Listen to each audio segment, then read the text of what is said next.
Hello? Hello! Call me Aiden, call me nothing, but the name's nothing brief. But happy Valentine's Day! Where, most importantly, if you don't have somebody in your life, that you're at least able to show yourself some love today. So yeah, how's everybody doing tonight? I hope you've been doing good. I saw that you just reached level 100 in Apex, so congratulations! Happy day! Yes, happy day. It is a day of the week. It's like, it's a day that ends in day. So, yeah.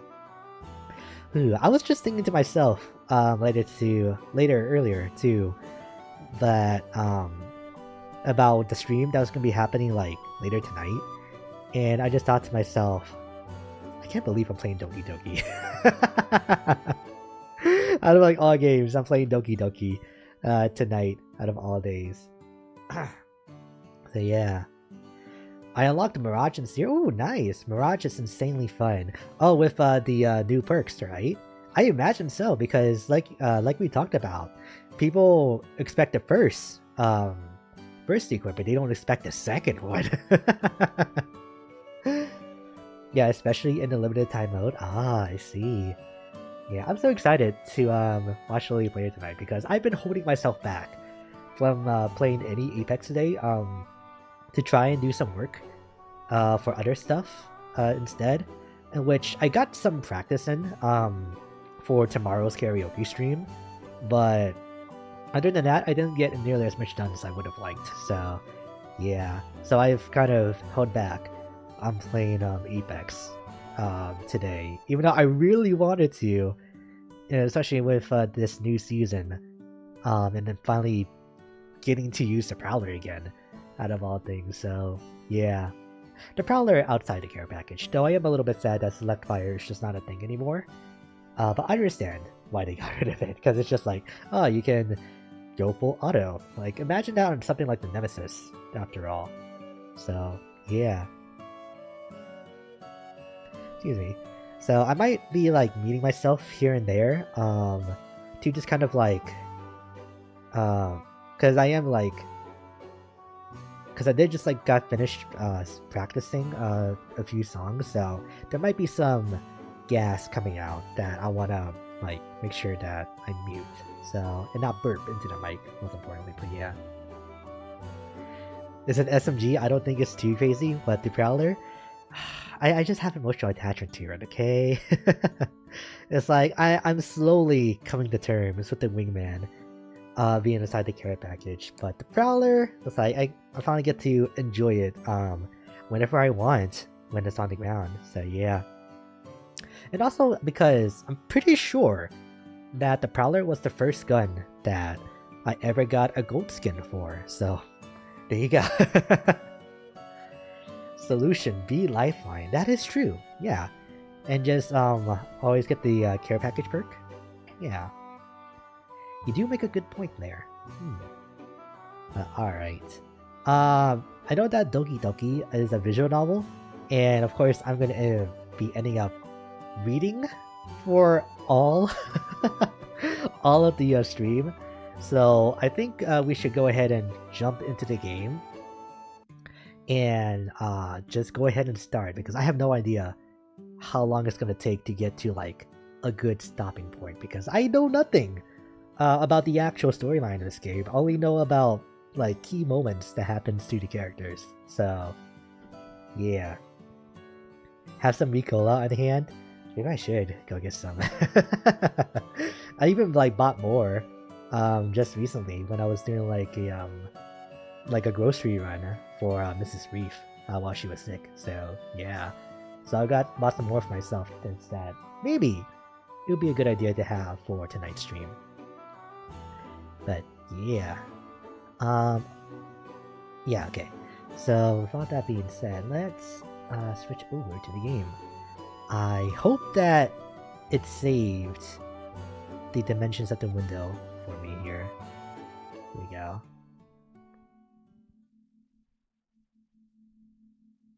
Huh? Okay. Is it not showing up? Huh, weird. We just gotta do it again. There it is. Same with the audio too. Alright. So I already know we're gonna be in for for a wild time. Hang on. Still no audio. There it is. I already know we're gonna be in for a wild time because of the like little disclaimers when you first open this game. Because like if this game is not suitable for anybody under the age of 13, if you are suffering from anxiety or deep depression, this is not recommended to play. It's like, yeah, okay, so it's definitely gonna be a wild ride for sure. Skitsko game, actually. So you're telling me that all of these girls right here are actually one person? Is that what you're telling me? Hmm? Alright, you're still a little bit loud, even after changing some things. Probably about there. There stands. What is that one game theory where just like this girl is actually Sans or something like that? I don't know. I didn't actually watch any of the like game theory stuff around this game. So yeah. The Earthbound kid. Ah. I see. Okay. Whew. Going straight from singing practice into doing a whole lot of reading, huh? I didn't exactly think that through, did I? But you know what? We'll be fine. Please enter your name. Okay, no spaces. Okay, we'll just be Aiden. That's fine.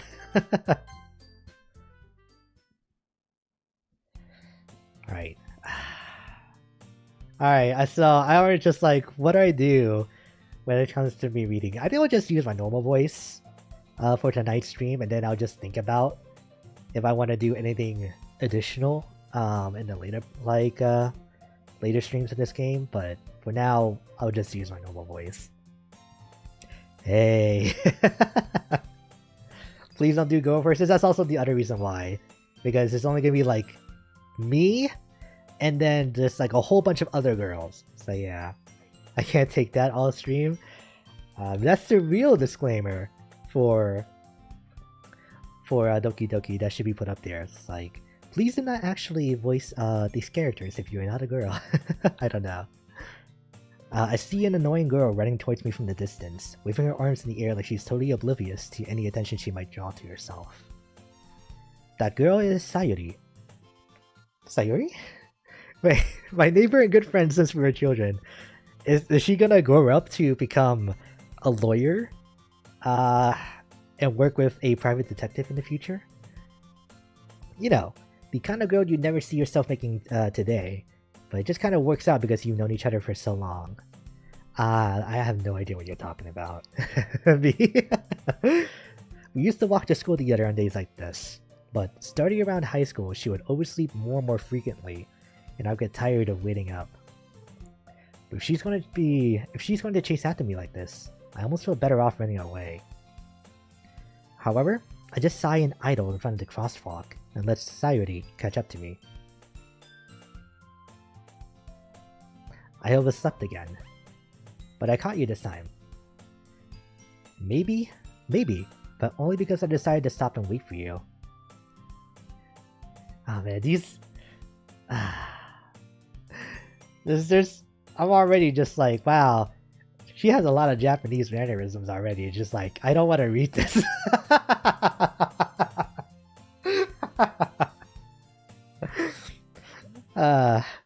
You say that like you were thinking about ignoring me. That's mean, Aiden. Well, if people stare at you for acting weird, then I don't want them to think we're a couple or something. Fine. But you did wait for me after all. I guess you don't have it in you to be mean even if you want to. Whatever you say, Sayuri. We cross the street together and make our way to school.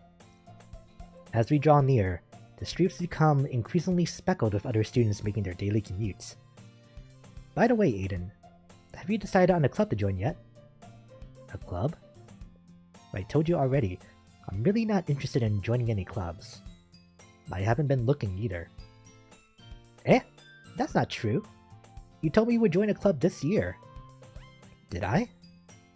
I'm sure it's possible that I did, in one of our many conversations where I dismissively go along with whatever she's going on about. Man, for somebody who's supposed to be, like, our friend, we are kind of an ass to her. just saying. Sayuri likes to worry a little too much about me, when I'm perfectly content just getting by on the average, while spending my free time on games and anime. Uh-huh. I was talking about how I'm worried that you won't learn how to socialize or have any skills before college. It's a little bit too late for that. Your happiness is really important to me, you know? And I know you're happy now, but I'd die at the thought of you becoming a NEET in a few years because you're not used to the real world. You trust me, right? Don't make me keep worrying about you. Punching bag, yeah, I know. Alright. I'll look at a few clubs if it makes you happy. No promises, though. Will you at least promise me you'll try a little? Yeah, I guess I'll promise you that. Yay! Why do I let myself get lectured by such a carefree girl? More than that, I'm surprised I even let myself relent to her. I guess seeing her worry so much about me makes me want to ease her mind at least a little bit, even if she does exaggerate everything inside her head. The school day is as ordinary as ever, and is over before I know it. After I pack up my things, I stare blankly at the wall, looking for an ounce of motivation. Clubs. Sayuri wants me to check out some clubs. Gran, hi! How have you been doing tonight? Hope that your Wednesday's been going good so far. I guess I have no choice but to start with the anime club. Maybe you should avoid those types of clubs, actually. Hello? Sayuri? Sayuri must have come into the classroom while I was spacing out. I'd look around and realize that I'm the only one left in the classroom. Everything's been fine? That's good to hear. Everything's been going on as usual. Yeah. Anime club, yeah, I know. That reminds me of when I joined, when I also joined an anime club, like back in the freshman year of my high school. And I remember that was like my first introduction into like Bakemonogatari, which had a lot of fan servicey shots, as in the first minute was literally an upskirt shot of one of the characters, like played out for that entire minute. So that was definitely an experience, sitting there watching that around other people.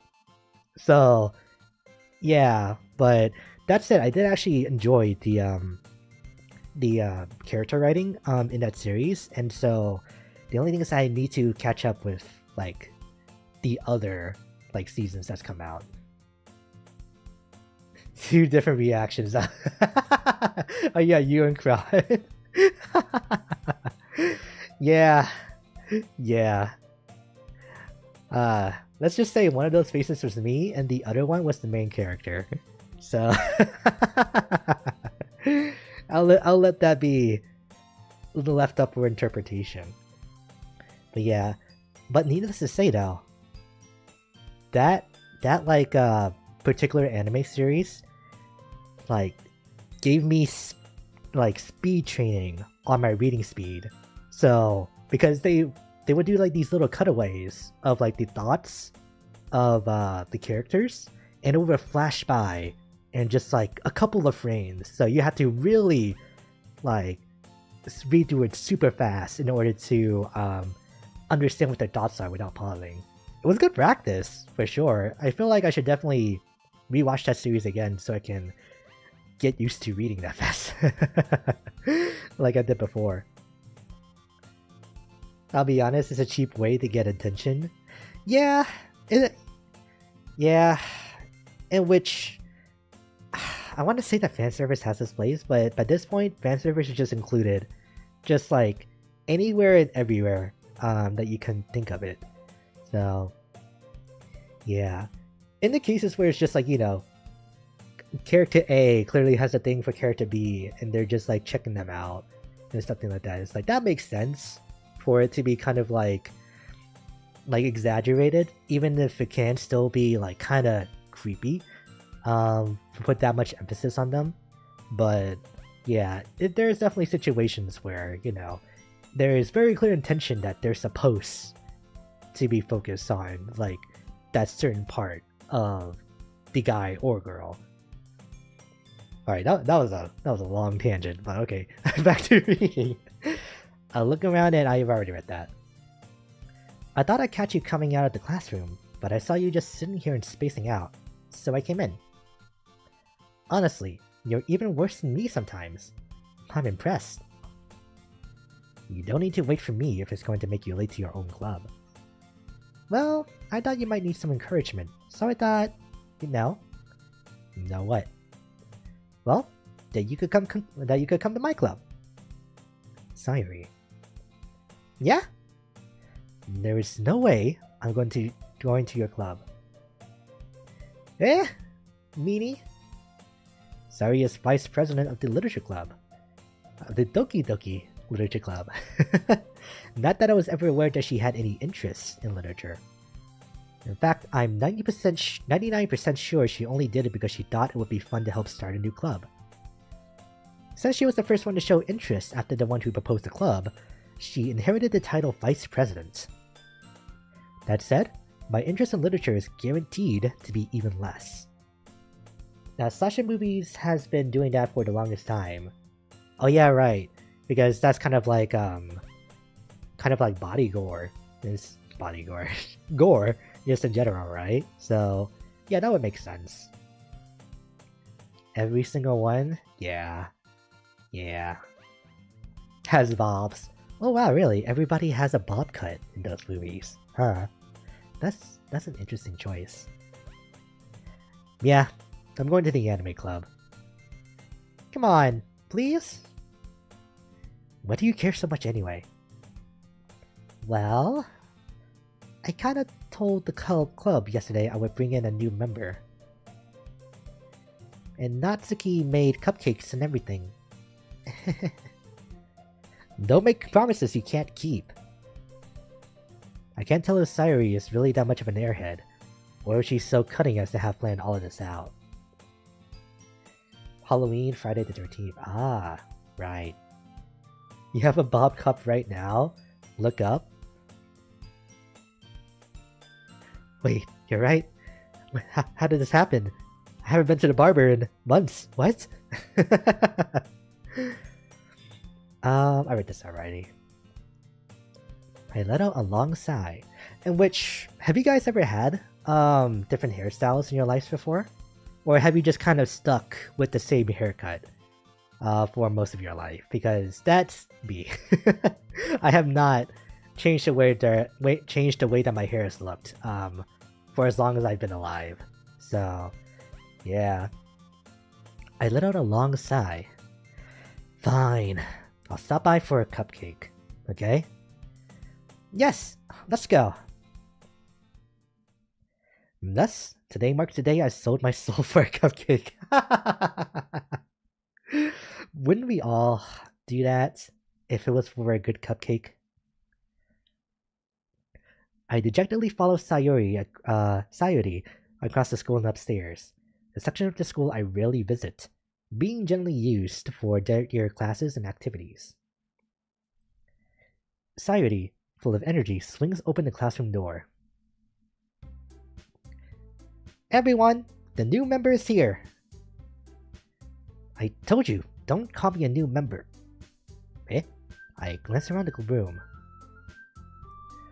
I had short hair until, like, senior year, then towards the end they couldn't really force me having longer hair, because I was on the way out already. Oh, so I had longer hair for like 5 years now. Ah, interesting. Okay. Yeah, I don't think my school really had like any like regulations, you could say, when it comes to like hairstyles. So everybody just kind of wore their hair just however they wanted. That's also kind of the story with me. What? Oh, with the long hair. But it wasn't the school enforcing me, it was my parents. Ah, I see. Interesting. I think I almost went 2 years without going to get a haircut. Oh wow. Like for me to keep my hair at the comfortable at a length that I'm comfortable with. I need to go see like my barber at like every 3 to 5 months, like in that rough range. So 5 months is definitely pushing it, but definitely like quarterly, pretty much. So yeah, or at least every third part of the year.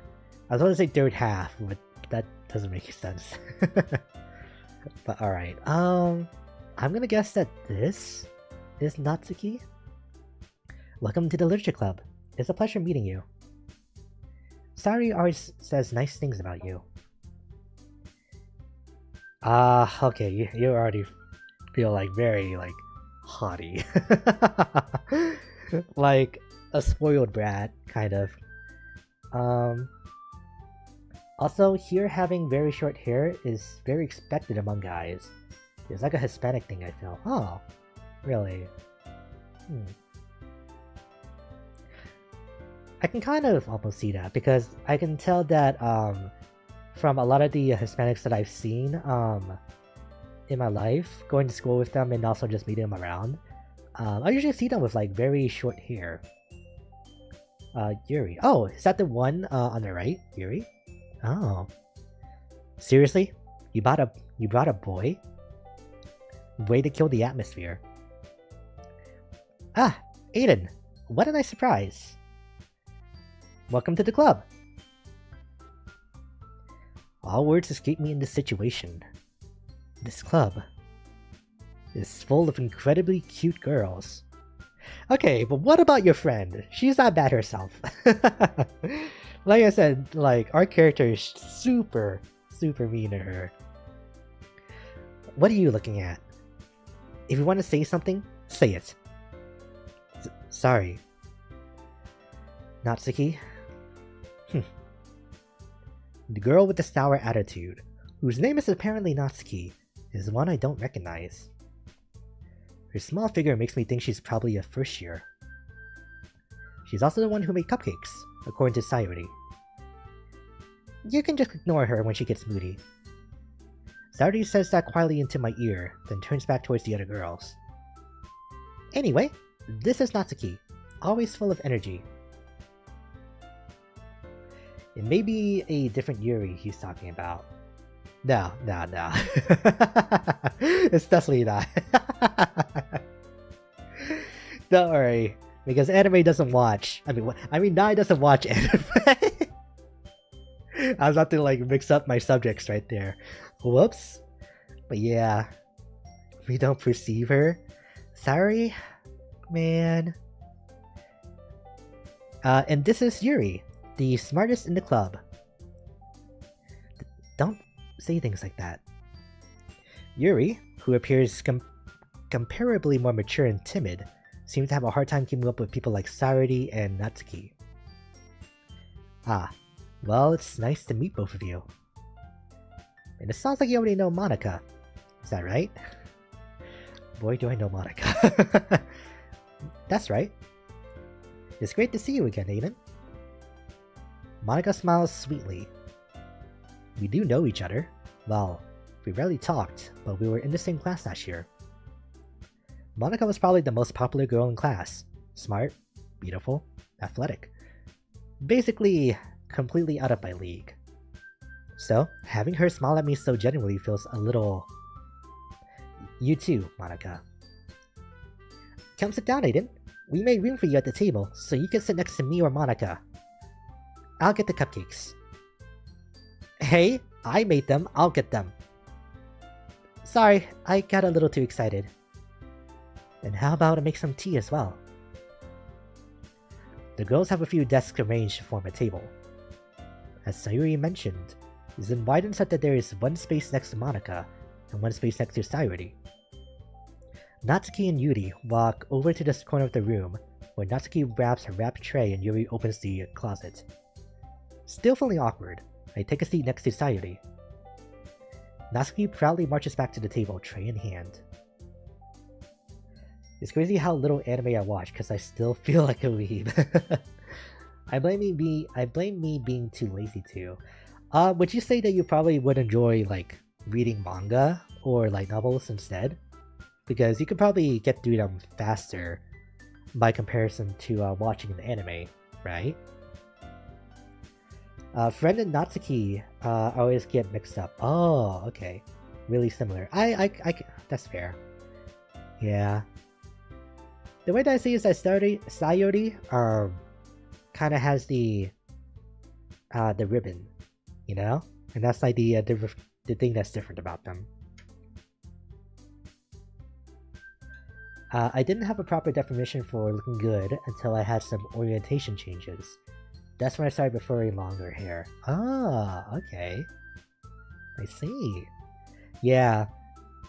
Usually when it always comes down to when you want it, like, when you want other people to start looking at you like a certain way, that you start to actually care about the way that you dress or how you look, you know? Because if it's just us personally, like to ourselves, then most of the time we'll just settle for whatever's comfortable and not whatever looks good instead, you know? I enjoy reading manga, but only when I have a life. Because then I would use those little breaks between stuff to read. Ah, okay, makes sense. Yeah. Okay. Are you ready? Ta-da! Whoa! Natsuki lifts the foil off the tray to reveal a dozen white, fluffy cupcakes decorated to look like little cats. The whiskers are drawn with icing, and little pieces of chocolate were used to make ears. So cute! I had no idea you were so good at baking, Natsuki. Natsuki? Yeah. Well, you know. Just hurry and take one. I was like, well, you know, it's like just probably more what it should have been. Sayuri grabs one first, then Monica. I follow. It's delicious. Sayuri talks with her mouth full and has already managed to get icing on her face. I turn the cupcake around in my fingers, looking for the best angle to take a bite. Oh my god, okay, I feel seen. Because I do this exact same thing too. When I have a cupcake in my hand, it's like, okay, what's like the best angle to bite into this? Because I like them, but I also hate making a mess at the same time too. So the last thing that I want is to get icing on my fingers or on my face. It's the same all around. No. Sometimes the icing will be like kind of slanted to one side, so that would make it like a bit harder to bite into it on that particular side because it's either taller or there's just more over there. One bite, no crumbs, no mess. That depends on the cupcake too, because some of them will get a little big, honestly, like the size of a tennis ball, kind of big, versus something like a mini cupcake. Natsuki is quiet. I can't help but notice her sneaking glances in my direction. Is she waiting for me to take a bite? I finally back down. The icing is sweet and full of flavor. I wonder if she made it herself. This is really good. Thank you, Natsuki. Why are you thanking me? It's not like I... Haven't I heard this somewhere before? Made them for you or anything. Okay, sooner. Eh? I thought you technically did. Sayuri said... Well, maybe. But not for you. Not for, you know, you, dummy. Alright. God. This like kinda hurts me to read out loud. Honestly. Because of like actually experiencing these character archetypes again. It's like, oh boy. I'm disappointed when they say they have a cake, but it's a cupcake cake. Oh yeah, that's like, that's kind of like clickbait for your foods, and that is terrible. Yeah, I feel you there. I give up on Natsuki's weird logic and dismiss the conversation. Yuri returns to the table, carrying a tea set. Oh, okay. I just haven't been... It hasn't been an hour yet, but I think I do need to drink some water and just try to slow down if I can.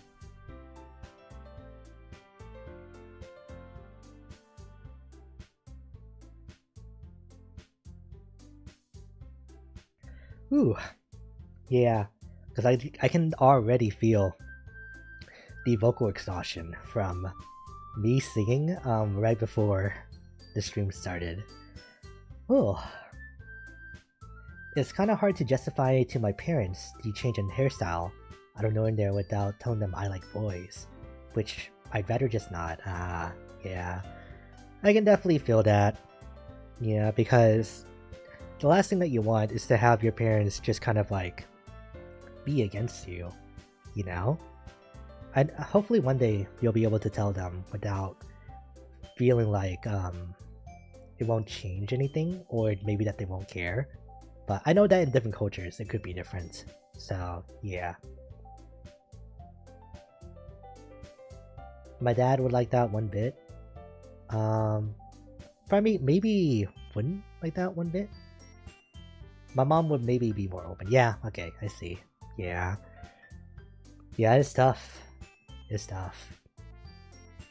It's definitely one of those things where you really have to weigh if you want to tell them or not. Yeah, but I believe in your grind. She carefully places a teacup in front of each of us before sitting down the teapot next to the cupcake tray. You keep a whole tea set in this classroom? Don't worry, the teachers gave us permission. After all, doesn't a hot cup of tea help you enjoy a good book? Ah, I guess. Don't let yourself get intimidated.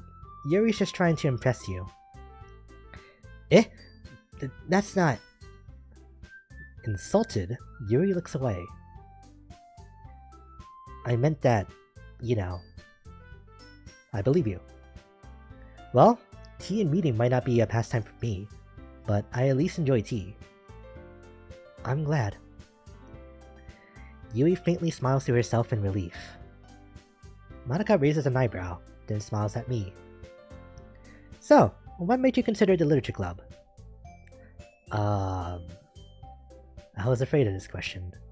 Something tells me that I shouldn't tell Monica that I was practically dragged here by Sayuri. Well, I haven't joined any clubs yet, and Sayuri seemed really happy here, so... That's okay. Don't be embarrassed. We'll make sure you feel right at home, okay? As president of the literature club, it's my duty to make the club fun and exciting for everyone. Monica, I'm surprised. How come you decided to start your own club? You could probably be a board member for any of the major clubs. Weren't you a leader of the debate club last year? Well, you know. To be honest, I can't stand all of the politics around the major clubs. It feels like nothing but arguing about the budget and publicity and how to prepare for events. At the end of the day, I just don't tell anyone. Yeah. There's like 3 people in the entire world that knows this. I guess we're one of them now too, huh? Considering that we're just having this conversation now. Or maybe that's 5 people now? Who knows? But yeah, do whatever makes you feel comfortable. But if you ever feel like that you want your family to know, then I support you. Including you guys? Yeah. I'd much rather take something I personally enjoy and make something special out of it. And if it encourages others to get into literature, then I'm fulfilling that dream. Monica really is a great leader. Yuri also nods in agreement. Then I'm surprised there aren't more people in the club yet. It must be hard to start a new club. You could put it that way. Not many people are very interested in putting out all the effort to start something brand new. Especially when it's something that doesn't grab your attention, like literature. You have to work hard to convince people that you're both fun and worthwhile. But it makes school events, like the festival, that much more important. I'm confident that we can all really grow this club before we graduate. Right, everyone? Yeah! We'll do our best. You know it!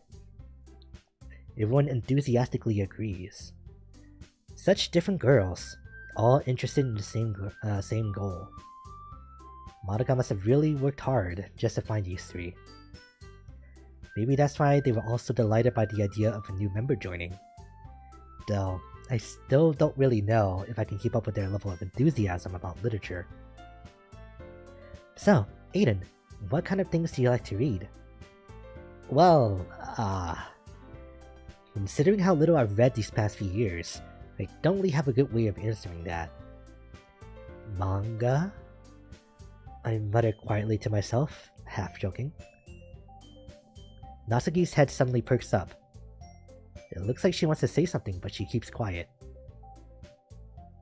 Not much of a reader, I guess. Well, that can change. What am I saying? I spoke without thinking after seeing Yuri's sad smile. Anyway, what about you, Yuri? Well, let's see. Yuri traces the rim for a teacup with her finger. My favorites are usually novels that build deep and complex fantasy worlds. The level of creativity and craftsmanship behind them is amazing to me. And telling a good story in such a foreign world is equally impressive. She probably likes high fantasy in that case. Yuri goes on, clearly passionate about her reading. She seems so reserved and timid since the moment I walked in, but it's obvious by the way her eyes light up that she finds her comfort in the world of books, not people. But, you know, I like a lot of things. Stories with deep psychological elements usually immerse me as well. Kinda like the one we're in. What? Isn't it amazing how a writer can so deliberately take advantage of your own lack of imagination to completely throw you for a loop? Okay, having prior knowledge and then reading some of this stuff is actually really funny. Wow, okay. Anyway, I've been reading a lot of horror lately. I read a horror book once. I desperately grasped something I can relate to at the minimal level. At this rate, Yuri might as well be having a conversation with a rock. Really, I wouldn't have expected that, Yuri. For someone as gentle as you. I guess you could say that. But if a story makes me think, or it takes me to another world, then I really can't put it down. Surreal horror is often very successful at changing the way you look at the world, if only for a brief moment. Ugh, I hate horror. Oh? Why is that? Well, Natsuki's eyes started over to me for a split second. Never mind. That's right, you usually like to write about cute things, don't you, Natsuki? What? What gives you that idea? You left a piece of scrap paper behind last club meeting. It looked like you were working on a poem called... Don't say it out loud! And give that back! Fine. Your cupcakes, your poems... Everything you do is just as cute as you are. So he sidles up behind Natsuki and puts her hands on his shoulders. I'm not cute! Natsuki, you write your own poems? Well, I guess sometimes. Why do you care? I think that's impressive. Why don't you share them sometime? No! Natsuki averts her eyes. You wouldn't like them. Not a very confident writer yet? I understand how Natsuki feels. Sharing that level of writing takes more than just confidence. The truest form of writing is writing to oneself. You must be willing to open up to your readers, exposing your vulnerabilities and showing even the deepest reaches of your heart. Do you have writing experience too, Yuri?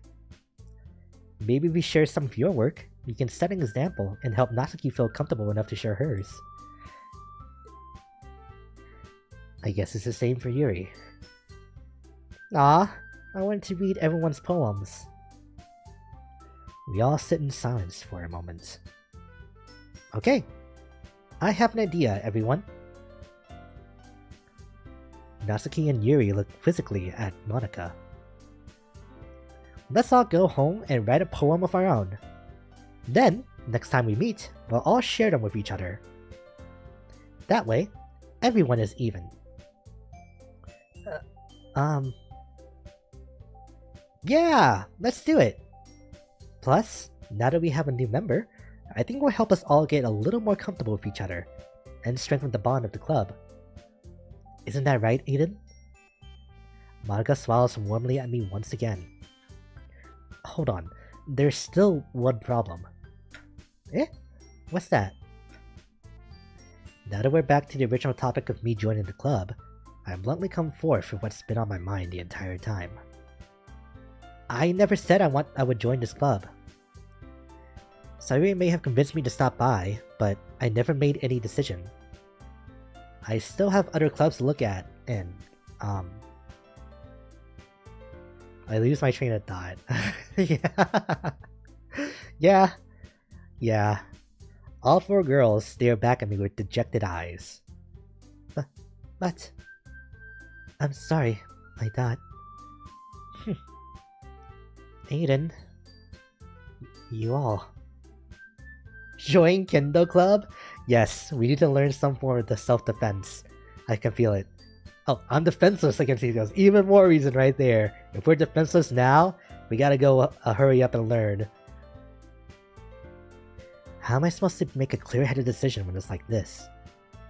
That is, if writing poems is the price I need to pay in order to spend every day with these beautiful girls. Right. Okay, I've decided then. I'll join the literature club. One by one, the girls' eyes light up. Yes! I'm so happy! I'm heading off to sleep. Good night, everyone. Yeah, have a good night, Kron. And good luck with the rest of your school year, the rest of this week. Yeah. Sayuri wraps her arms around me, jumping up and down. Hey! You really did scare me for a moment. If you really just came for the cupcakes, I would be super pissed. Oh boy. Then that makes it official. Welcome to the Literature Club. Ah, thanks, I guess. Okay, everyone. I think with that, we can officially end today's meeting on a good note. Everyone, remember tonight's assignment. Write a poem to bring to the next meeting, so we can all share. Monika looks over at me once more. Aiden, I look forward to seeing how you express yourself. Yeah.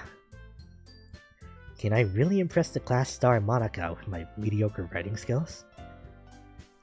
I already feel the anxiety welling up inside me. And then next thing you know, we just go home, write our poem, and it just turns out to just be very delight. Meanwhile, the girls continue to chit-chat as Yuri and Natsuki clean up their food.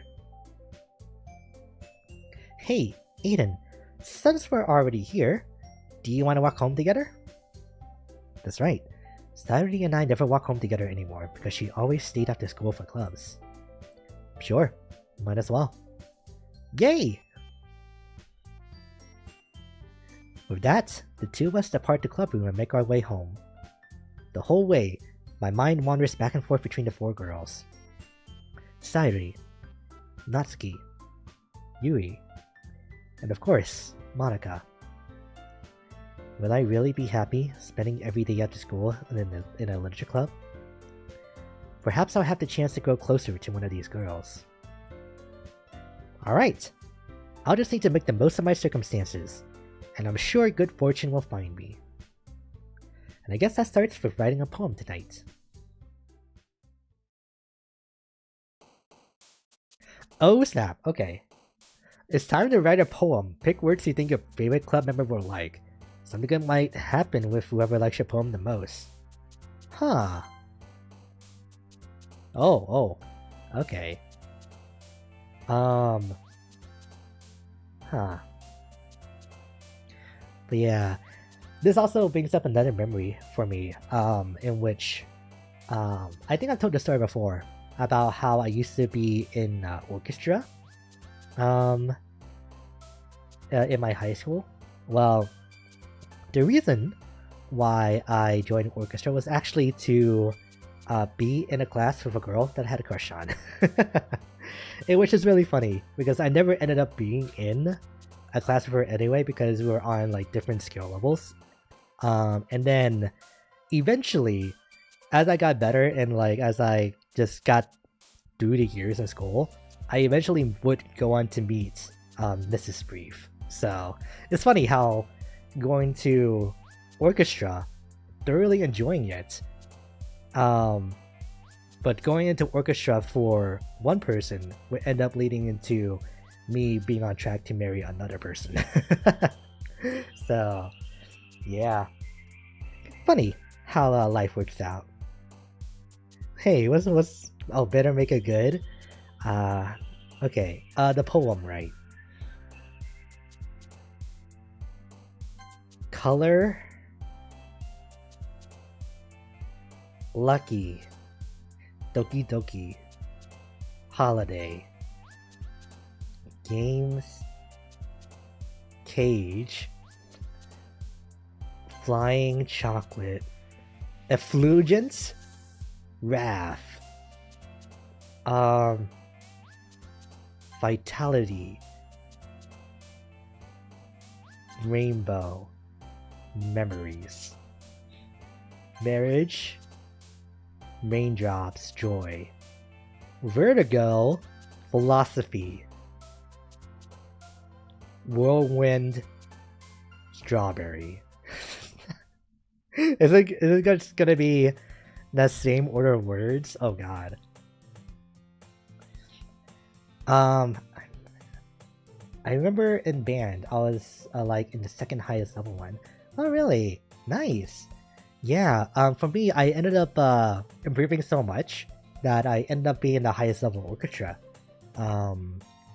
at our high school, and I got to be a part of like the group that would eventually go on to get all ones at the LGPE, which is the Large Group Performance Evaluation. So, which is pretty much just like our final for that class, pretty much. So yeah, that was an amazing feeling. Like all that practice and then improvement to get the highest score possible. So yeah. Hi again, Aiden. Glad to see you didn't run away on us. Nah, don't worry. This might be a little strange for me, but I at least keep my word. Well, I'm back at the literature club. I was the last one to come in, so everyone else is already hanging out. Thanks for keeping your promise, Aiden. I hope this isn't too overwhelming of a commitment for you, making you dive headfirst into literature when you're not accustomed to it. Oh, come on, like he deserves any slack. Sayori told me you didn't even want to join any clubs this year. And last year too. I don't know if you plan to just come here and hang out, or what. But if you don't take us seriously, then you won't see the end of it. Natsuki, you certainly have a big mouth for someone who keeps her manga collection in the club room. Natsuki finds herself stuck between Monica and manga. Manga is literature! Swiftly defeated, Natsuki plops back into her seat. I remember being hyped because they let us vote on a song to play, and it was between the Indiana Jones theme, but the other option won, which was the Halo 3 theme. Wow. That's a showdown, holy crap. Yeah, I remember, yeah, for us, we also did something similar too, where after LGPE, we were allowed to vote on a song that we perform for ourselves at school, and the options change every year. But I know like some of the options included things like songs from Michael Jackson, Queen, and like some other like rappers and hip hop artists too. So yeah, Don't worry, guys. Aiden always gives it his best as long as he's having fun. He helps me with busy work without me even asking. Like cooking, cleaning my room. How dependable. Sayori, that's because your room is so messy it's distracting. You almost set your house on fire once. Is that so? You two are really good friends, aren't you? I might be a little jealous. Uh-oh. Don't say that. How come? You and Aiden can become good friends, too. Sayori. As usual, Sayori seems oblivious to the weird situation she just put me into. Oh! Yuri even bought something for you today, you know? Wait, Sayori. Eh? Me? Not really. Don't be shy. It's really nothing. What is it? Never mind. Sayori made it sound like a big deal when it's really not. What do I do? Eh? I'm sorry, Yuri. I wasn't thinking. I guess that means it's up to me to rescue the situation. Hey, don't worry about it. First of all, I wasn't expecting anything in the first place. So, any nice gesture from you is a pleasant surprise. It'll make me happy no matter what. Is that so? Yeah. I won't make it a big deal if you don't want it to be. Alright. Well, here. Yuri reaches into her bag and pulls out a book. I didn't want you to feel left out. So I picked out a book that I thought you might enjoy. It's a short read, so it should keep your attention even if you don't usually read. She picked out a book that she thought we would enjoy, even though she only knows that we like manga. Not even like what kind of manga. That's just a medium, not a genre. Alright, water.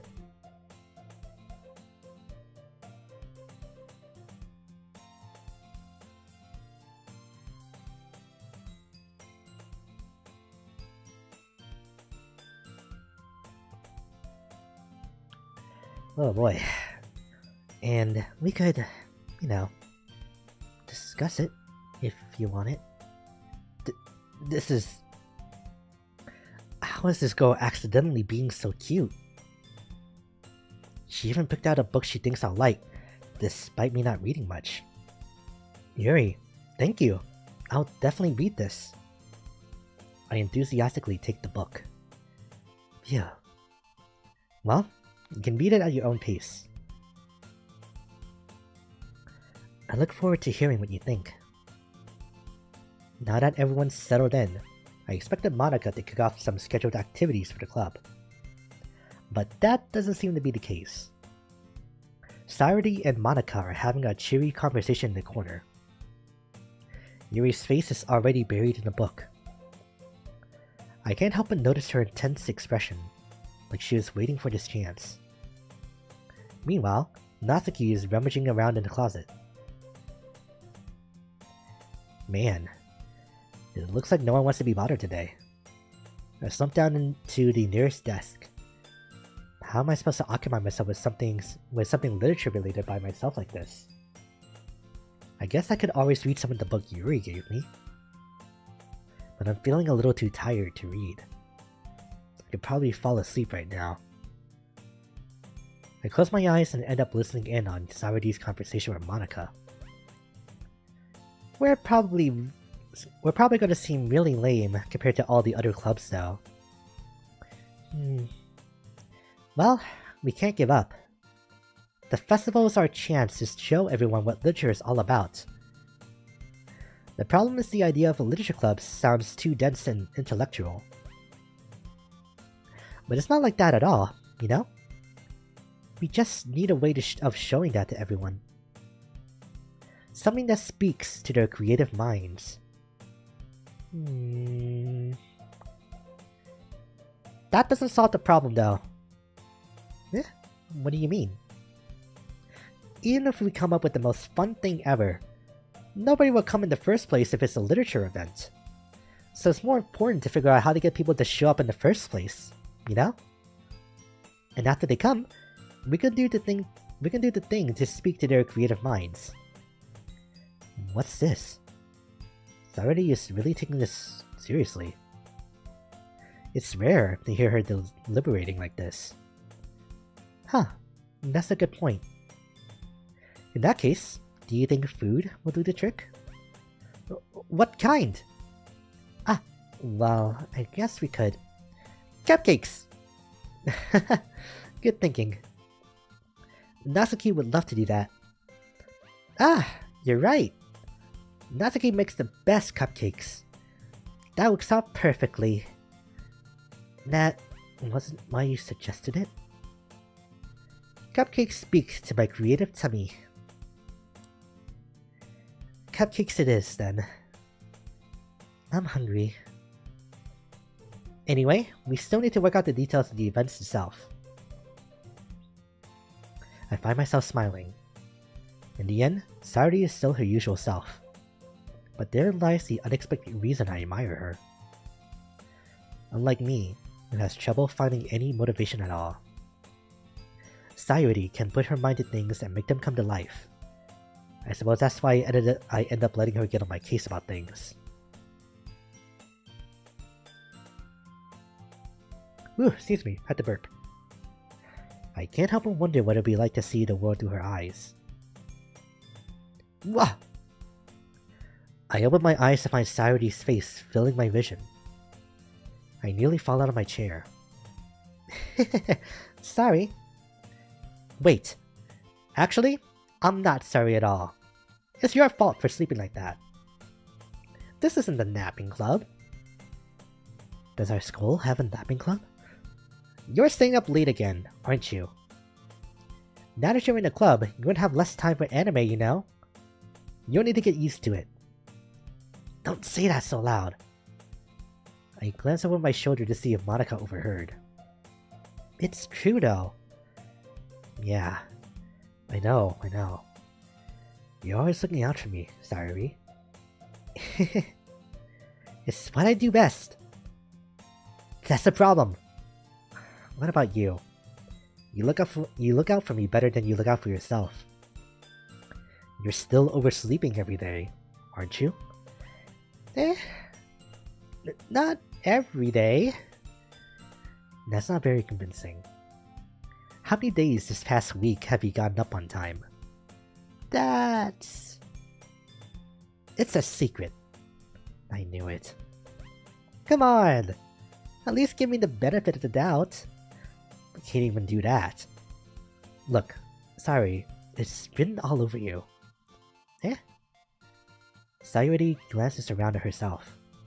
How is it written all over me?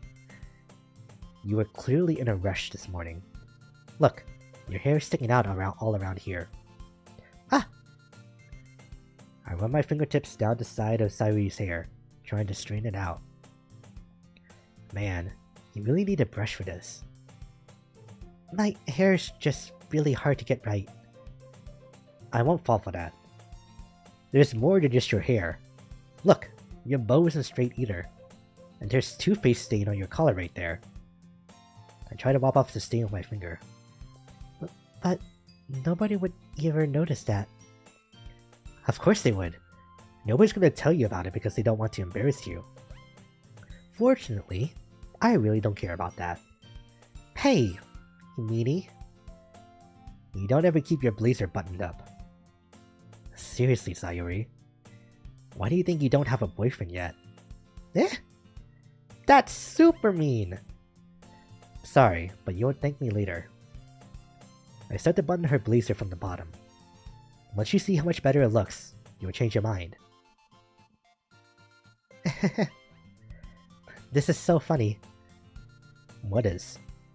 Well, I was just thinking how weird it is to have a friend who does these kind of things. Don't say that. You'll make me feel weird about it, stupid. It's okay though. I'm happy we're like this. Aren't you? I guess. Hey, Be careful. The button might come off. Why is this one so hard to close? I struggled to fully close the button near her chest. Does this thing even fit you properly? It did when I bought it. If you ever buttoned it, you would have noticed sooner than it. You would have noticed sooner that it doesn't fit you anymore. What are you smiling about? It means my boobs got bigger again. Don't say that out loud! Anyway, you look much better now, so... Why does it feel strange to see Sayuri's blazer buttoned up like this? But it's so stuffy. It's not worth it at all. Sayuri hastily unbuttons her blazer once more. Phew, that's so much better. Sayuri puts her arms out and twirls around. So if I keep it unbuttoned, then I won't get a boyfriend, right? What kind of logic is that?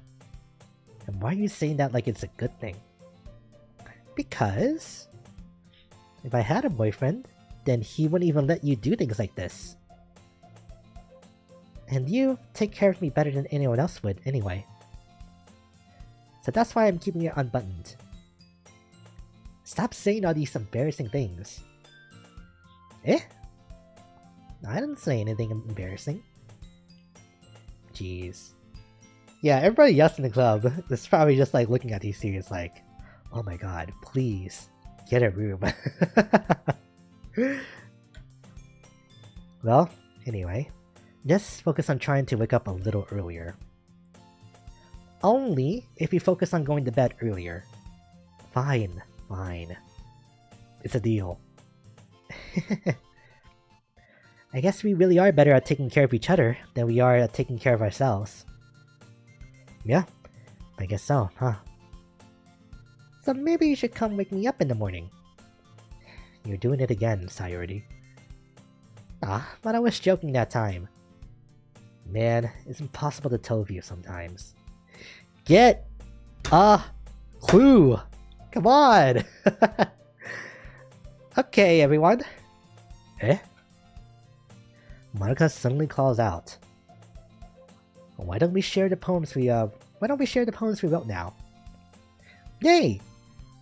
Aiden, I can't wait to read yours. Yeah, same. I failed to sound enthusiastic. Yay! Perfect prediction.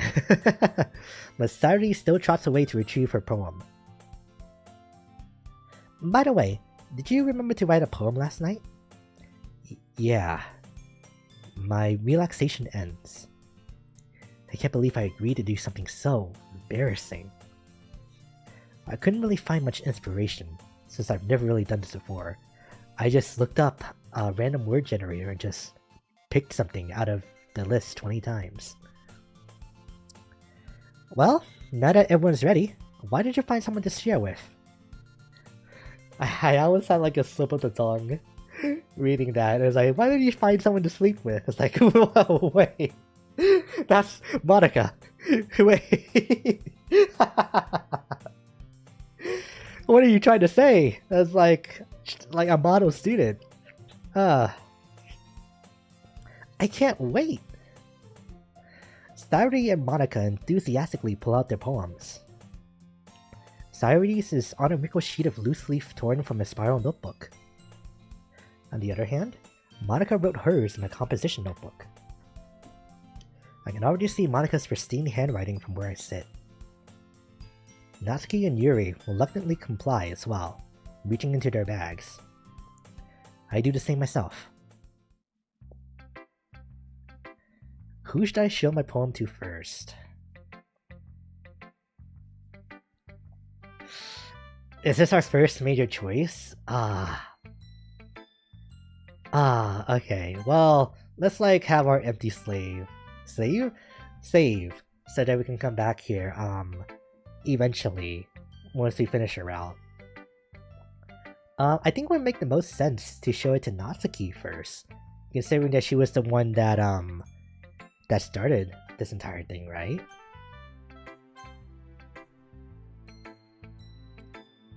I told Natsuki I was interested in her poems yesterday. It's probably only fair if I shared mine with her first. Yep. I feel like me just trying to be a good person is gonna get me, like, in trouble. I don't know. Bro chose the worst girl? Okay, but, like, she's just doing her best. And she has some more time to mature, okay? I'm not thinking about, like, these girls romantically or anything yet. Other than Sayuri, because very clearly they have, like, a relationship unlike any other, but they just are very, very airheaded with each other. Well, it's about what I expected from someone like you. That's a little blunt. Well, excuse me. It's not like I said it was bad. It just didn't evoke any emotions. So basically it's not cute enough for your taste? Do you want to get smacked? I'll pass. Well, anyway, I guess I need to show you mine. Not that you'll like it. Eagles can fly. Monkeys can climb. Crickets can leap. Horses can race. Owls can seek. Cheetahs can run. Eagles can fly. People can try. But that's about it.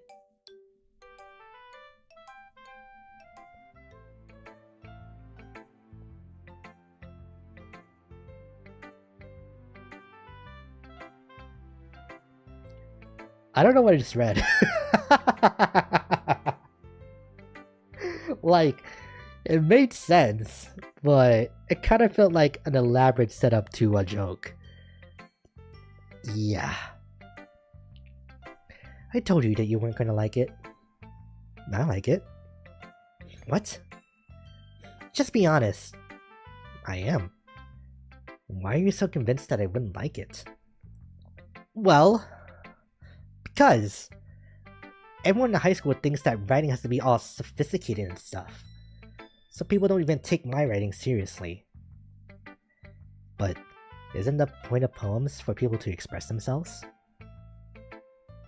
Your writing style wouldn't make your message any less valid. Yes, exactly! I like when it's easy to read, but it hits you hard. Like in this poem. Seeing everyone around you do great things can be really disheartening. So I decided to write about it. Yeah, I understand. But the other nice thing about simple writing is that it puts more weight on the wordplay. Excuse me, I had to burp. Like I set up for a rhyme at the end, but then I made it fall flat on purpose. It helps bring out the feeling in the last line. So you did. I guess more went into it than I realized. That's what it means to be a pro. I'm glad you learned something. Didn't expect that from the youngest one here, did you? Yeah, guess not. I decided to humor her with the last comment. I don't really care how old everyone is, but if Natsuki is feeling proud, then I won't take that away from her. Okay, now... Sayuri, we'll just go down the list from here.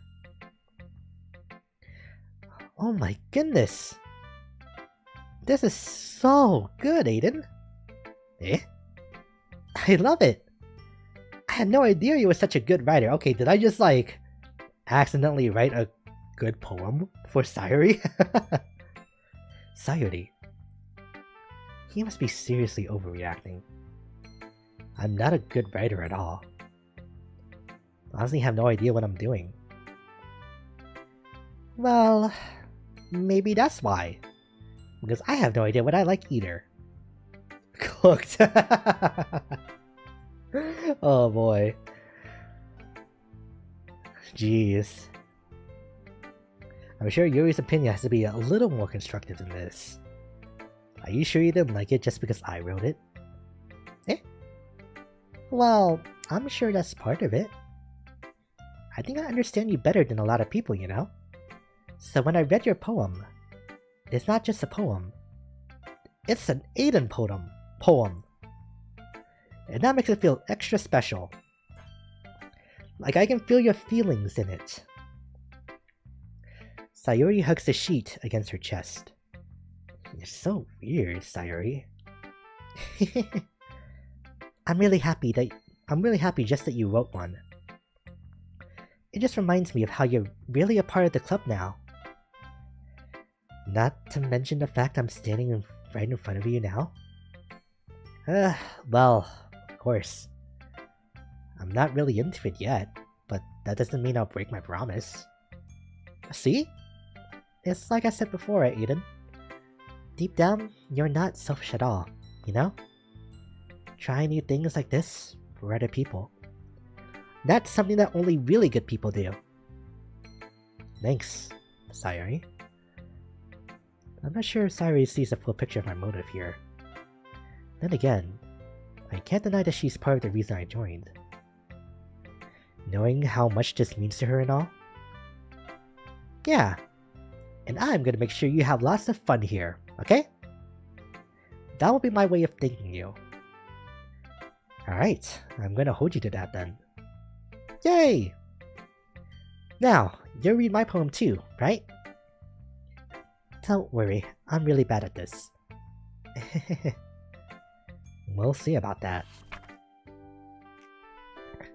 Dear sunshine, the way you glow through my blinds in the morning makes me feel like you miss me, kissing my forehead to help me out of bed, making me rub the sleepy from my eyes. Are you asking me to come out and play? Are you trusting me to wash away a rainy day? I'll look above.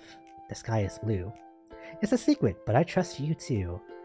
If it wasn't for you, I could sleep forever. But I'm not mad. I want breakfast.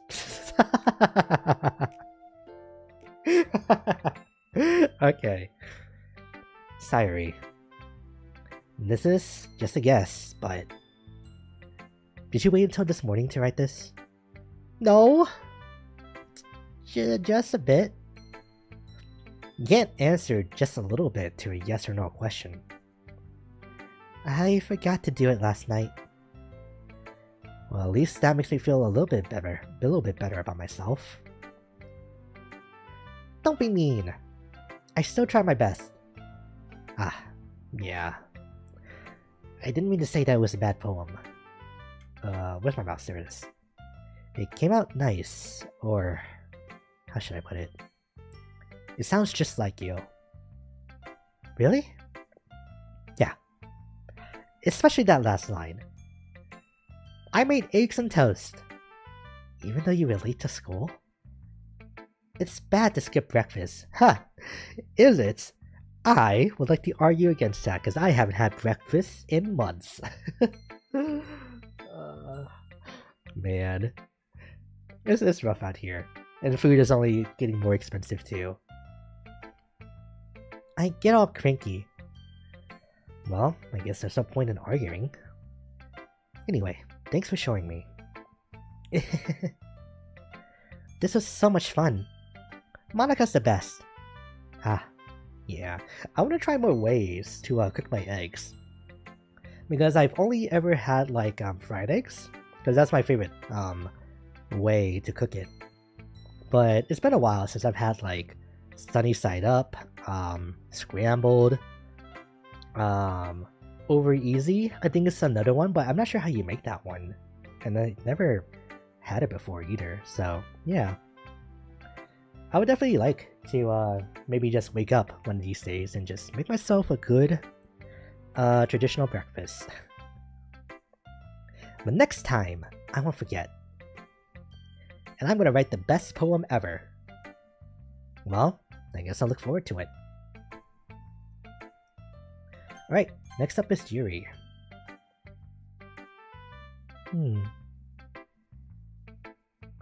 Yuri stares at the poem. A minute passes, more than enough time for her to finish reading. Excuse me, had to burp. I just either make migas or tacos when I eat eggs. Oh, so you use your eggs as like a filling for other dishes, huh? Because eggs is a side, right? Migas is basically scrambled with cut up corn tortillas. Huh. That sounds pretty good, actually. So it's kind of like a bowl that you eat, right? Interesting. No. Sorry. I forgot to start speaking. It's fine. Don't push yourself. Oh, what? Kind of just like a dish that you put in a bowl. Yeah, that's what I was saying. Because I was going to say like an egg bowl, but I don't think that would make much sense. So I just like said bowl. So, which I don't think that still made any sense either. Not. I just need to put my thoughts into words. Hold on. Okay. This is your first time writing a poem, right? Yeah. Why do you ask? I'm just making sure. I guess that it might be after reading through it. Ah, so it's that bad. No! Did I just raise my voice? I'm so sorry. No, I used a styrofoam plate. Ah. Yes, because for me, we have plates here at home, but I would rather just use a paper plate and throw it away than just to like wash it. No, I probably can't get away with that in the future. Yuri buries her face in her hands.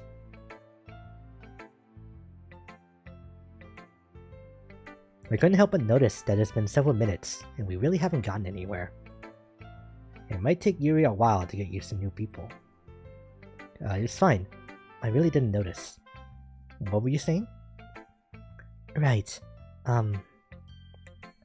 It's just that there are specific writing habits that are usually typical of new writers. Having been through that myself, I kind of learned to pick up on them. I think the most noticeable thing I recognize in new writers is that they try to make their style very deliberate. In other words, they tend to pick a writing style separate from the topic matter, and they form-fit the two together. The end result is that both the style and the expressiveness are weakened. Once Yuri finds her train of thought, it's as if her demeanor totally changes. Her stammering is completely gone, and she sounds like an expert. Of course, that's not something you can be blamed for. There are so many different skills and techniques that go into writing even a simple poem. Not just finding them and building them, but getting them to work together is probably the most challenging part. It might take you some time, but it all comes with practice, and learning by example, and trying new things. I also hope that everyone else in the club gives you valuable feedback. Natsuki can be a little bit biased, though. Biased? How? Well, never mind.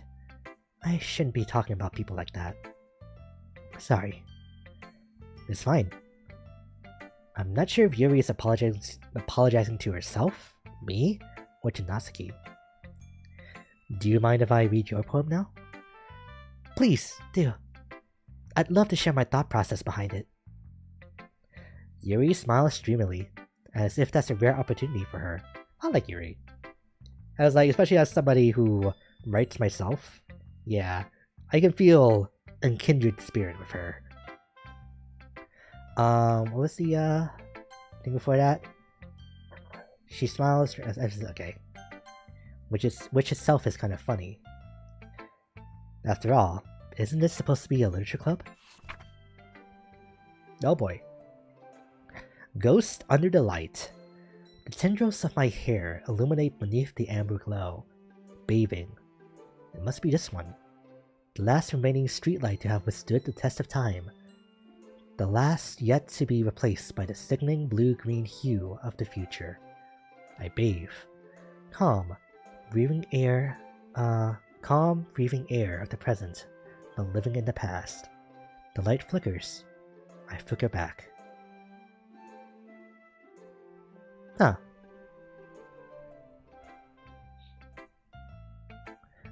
I'm sorry I have such terrible handwriting. What?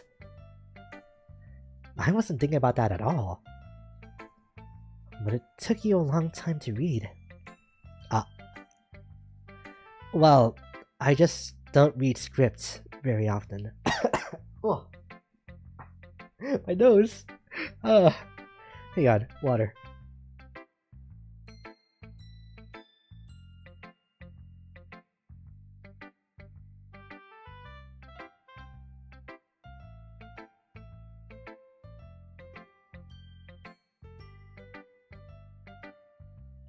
Ooh, oh boy. Ah. Alright, let me just read that one again. Well, I just don't read script very often. I actually think your handwriting is pretty. Eh? That's a relief. Also, I like the poem. Even though it's short, it was really descriptive. It wasn't too short. I usually write longer poems. Not at all. I'm really glad you like it. I'll be honest. Since it's our first time sharing, I wanted to write something a little more mild. Something easy to digest, I suppose. Are you into ghosts, Yuri? Actually, the story isn't about a ghost at all, Aiden. Really? I must have totally missed the point. Is it like a firefly? Well, I suppose she did only glance over it after all. But remember that poets often express their own thoughts, feelings, and experiences in their work. They usually do more than tell a simple story, or paint a picture. In this case, perhaps the subject of the poem is only being symbolically compared to a ghost, lingering in her last remaining place of comfort, unable to let go of the past, and soon to be left with nothing. That's a lot more solemn, putting it that way. I hadn't even thought of that. That's impressive. It's nothing, really. Well, it makes me happy that you think that way. Just remember that it won't be long before you pick up on these things too. Yeah, maybe you're right. I guess I have to keep trying. I'm counting on you. And Monica. Hi, Aiden. Having a good time so far? Ah, yeah. Good. Glad to hear it. By the way, since you're new and everything, if you ever have any suggestions for the club, like new activities, or things we can do better, I'm always listening. Don't be afraid to bring things up, okay? Alright, I'll keep that in mind. Of course I'll be afraid to bring things up. I'm much better off just going with the flow until I'm more settled in. Anyway, want to share your poem with me? It's kind of embarrassing, but I guess I have to. Don't worry, Aiden. We're all a little embarrassed today, you know? But it's that sort of barrier that we all have to learn to get past soon. Yeah, that's true. I hand Monica my poem. I like this one. It makes me think of something Sayuri would like. Is that so? Oh, is Monica supposed to be like, your checker? To see who would like the poem? You and Sayuri are really good friends, right? I wouldn't be surprised if we had those sort of things in common. Ah, wow. We may be good friends, but Sayuri and I are actually really different. Well, that may be the case. But maybe there are some similarities that you wouldn't expect. The way she talks about you? It sounds like the two of you really care about each other's well-being. Even if you show it in different ways, it ends up being more similar than you think. So I think that's the kind of vibe I get when reading your poem. You sure you're not reading into it too much? I could be. Oh gosh, I sound like Yuri. But in any case, Sayuri's writing has kind of a gentle feel to it. I can tell that she likes exploring with emotions, like happiness and sadness. Who knew that someone so happy would enjoy sad things too? Yeah, that's totally unexpected. Well, to each their own. And you shouldn't be afraid to experiment a little bit either. I'm sure I'll end up trying different things a lot. It could take a while before I feel comfortable doing this. That's okay. I'd love to see you try new things. That's the best way to find the kind of style that suits you. Everyone else might be a little bit biased towards their own kinds of styles, but I'll always help you find what suits you the most. So don't force yourself to write the way everyone else wants you to write. It's not like you have to worry about impressing them or anything.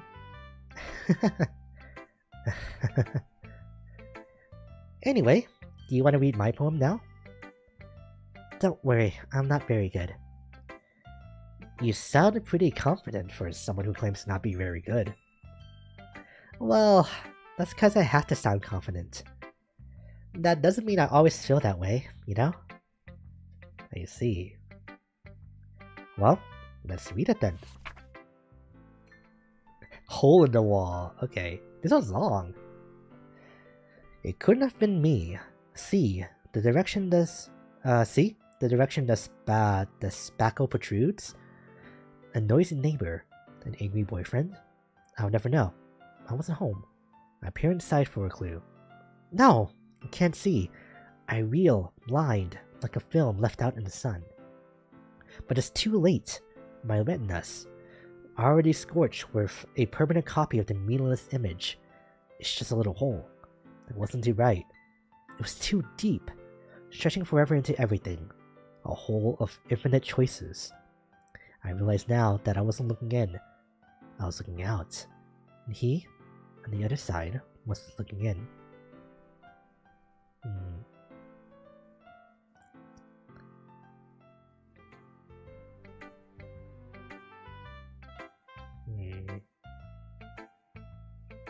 Hey, God.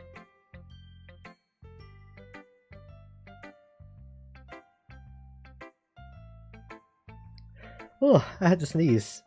Jesus. I need to move myself a lot these past few minutes. Oh. Yeah, I feel like these poems are like foreshadowing. I don't know. Bless you, thank you. Oh. I'm still thinking back to like that one time that I wasn't able to mute in time, and I just like bellowed out a very loud sneeze, and it was like how bad I felt about that. I think that was during like one of the Armor Core streams, but I don't remember. So, what do you think? It's very freeform, if that's what you call it. I thought it was the button didn't work, not that you weren't in time. I'm pretty sure it was because I didn't reach the button in time, and that it just kind of snuck up on me, you know? Because sometimes you just have those sneezes that just come out of nowhere. Sorry, I'm not really the right person to ask for feedback. It's okay. Yeah, that kind of style has gotten pretty popular nowadays. That is, a lot of poems have been putting emphasis on the timing between words and lines. When performed out loud,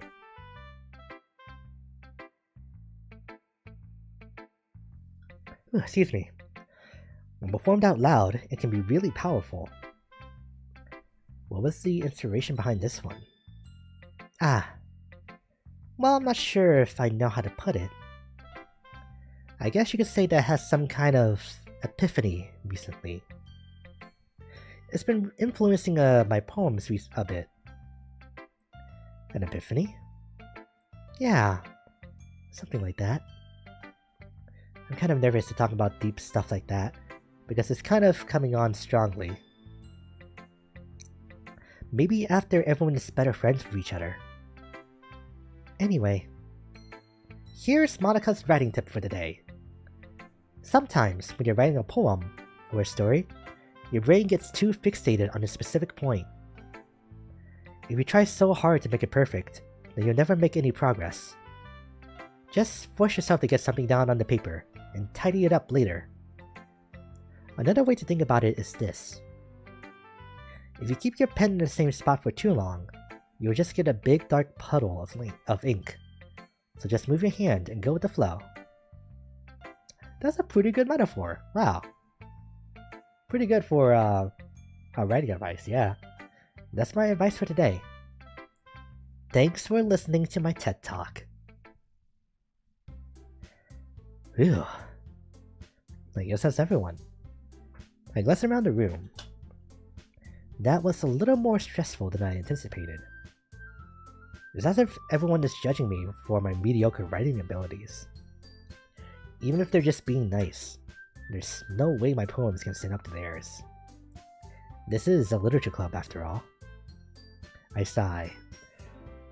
I guess that's what I ended up getting myself into. Across the room, Sayori and Monica are happily chatting. Again, my eyes land on Yuri and Natsuki. They gingerly exchange sheets of paper, sharing their respective poems. As I read in tandem, I watch each of their expressions change. Natsuki's eyebrows furrow in frustration. Meanwhile, Yuri smiles sadly.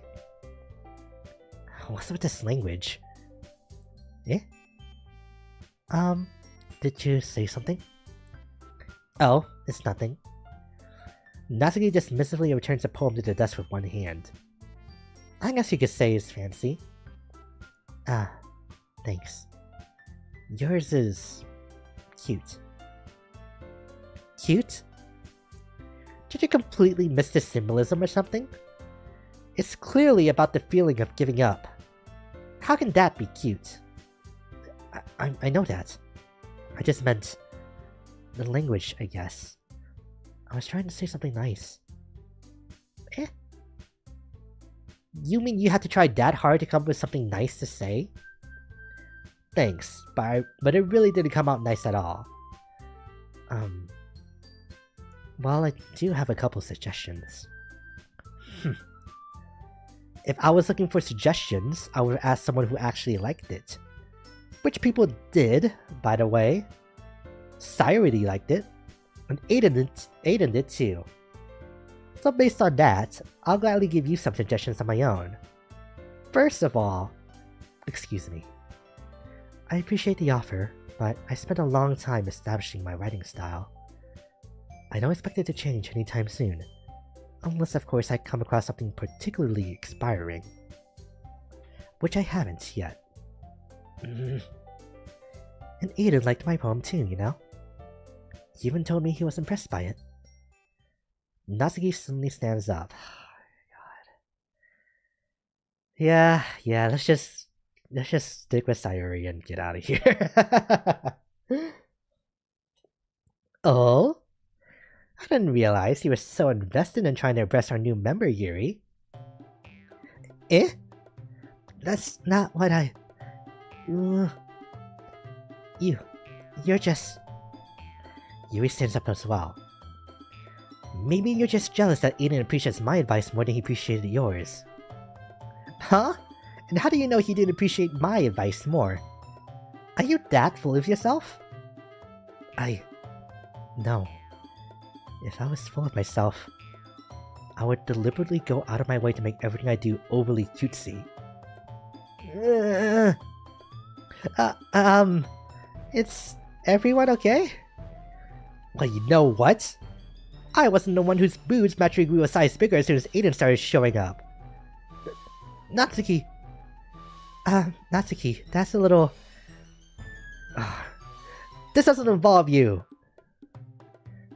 I don't like fighting, guys. Suddenly, both girls turned towards me, as if they just noticed I was standing there. Aiden, she's just trying to make me look bad. That's not true. She started it. If she could get over herself and learn to appreciate that simple writing is more effective, then this wouldn't be happening in the first place.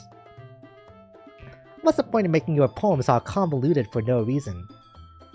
The meaning should just jump out at the reader, not force them to have to figure it out.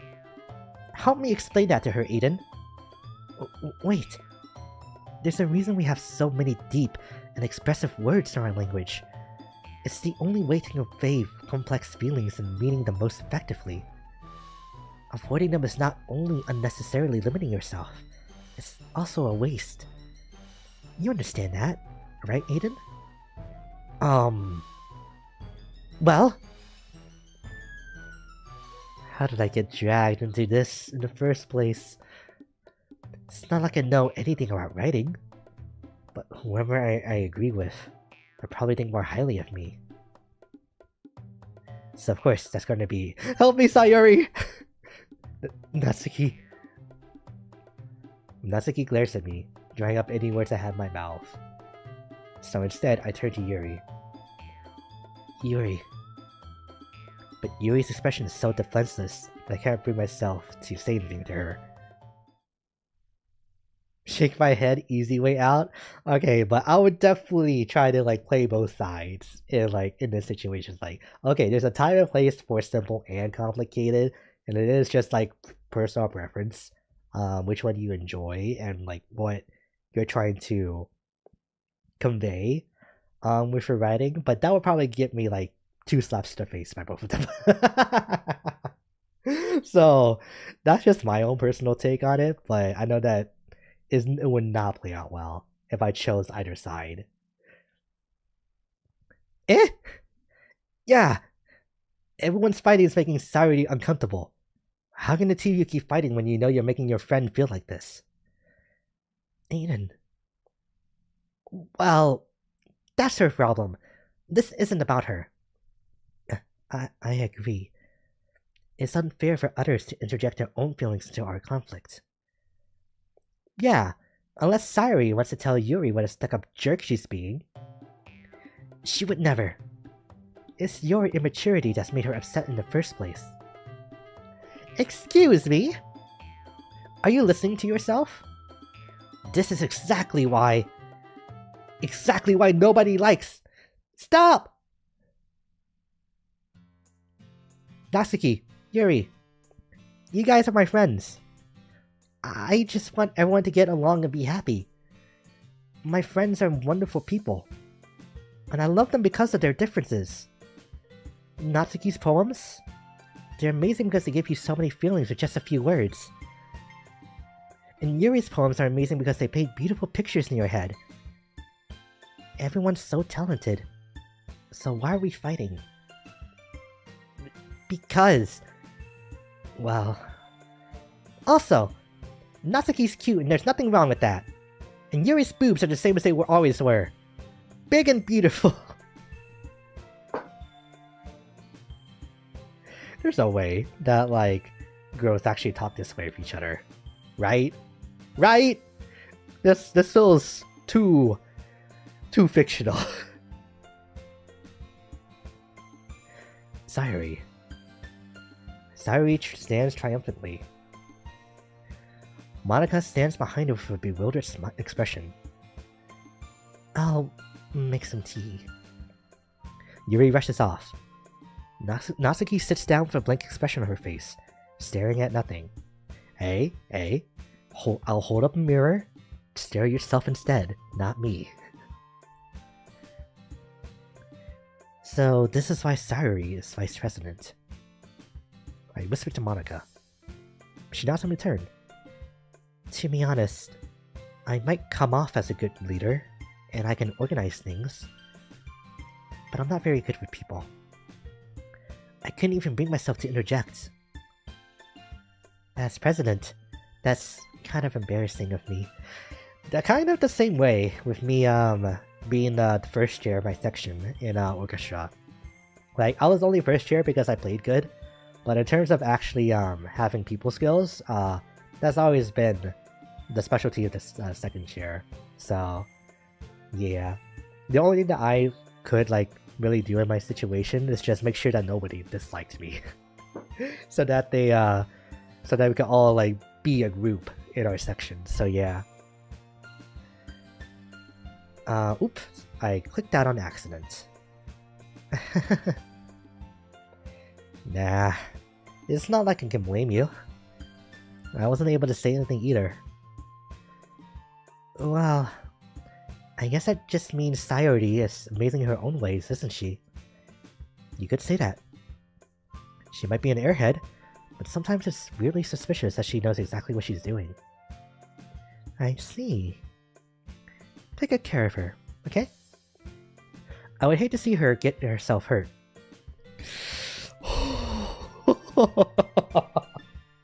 Alright, don't mind me. Just, taking a deep breath. That makes two of us. You can count on me. Monica smiles sweetly at me, causing my stomach to knot. Such a genuine person really does make a good president, regardless of what she says. If only I could get the chance to talk to her a little more. Okay, everyone. It's just about time for us to leave. How did you all feel about sharing poems? It was a lot of fun. Well, I'd say it was worth it. It was alright. Well, mostly. Eden, how about you? Yeah, I'd say the same.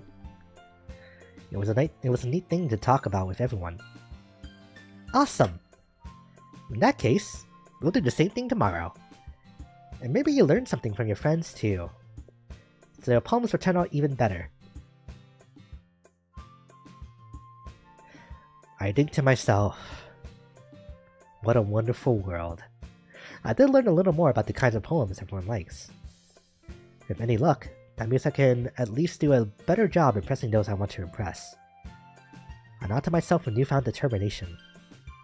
Aiden! Ready to walk home? Sure, let's go. Hehehe. Sayori beams at me. It truly has been a while since Sayori and I have spent this much time together. Can't really say I'm not enjoying it either. Sayori, about what happened earlier. Eh? What do you mean? You know, between Yuri and Natsuki. Does that kind of thing happen often? No. That's really the first time I've seen them fight like that. I promise they're both wonderful people. You don't hate them, do you? No, I don't hate them. I just wanted your opinion. That's all. I can see why they make good friends with you. You know, Aiden, it's nice that I get to spend time with you in the club. But I think seeing you get along with everyone is what makes me the happiest. And I think everyone really likes you too. That's... Every day is going to be so much fun. It looks like Sayori still hasn't caught on to the kind of situation I'm in. Sure, being friends with everyone is nice, but does it really need to stop there? It can! There's no issue with just being friends with a bunch of girls. Just like, please. You don't need to have an ulterior motive. We just have to see what the future holds, Sayori. I pat Sayori on the shoulder. I said that more to myself than to her, but it's easy to use Sayori as an internal monologue sometimes. Okay. Yeah. Let's do this.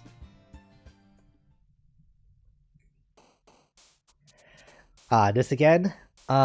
Judgment, I have to pick that. Disaster.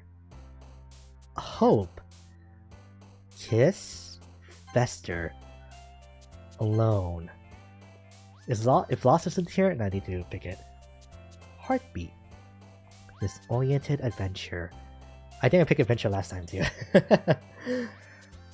Unending defeat. Papa Insight. Starscape Landscape. Meager Nature Kawaii. What? Together. Doki Doki. Okay. Because I think just being random is what Sayori likes, so we'll just do that. Because I like her the most out of everybody so far. Yeah. I was liking Yuri and Natsuki respectively, but then they fought with each other. It's like, you know what? It's natural for you guys to butt heads like that, but it's like, I'm not here for that. I just want to have a nice time with my friends. Basic? Okay, but we've known her our entire lives. So she's the childhood friend in this situation. So of course, it was like, gotta give them some love because they never do. They never get love in situations like these. Alright, let me drink some water.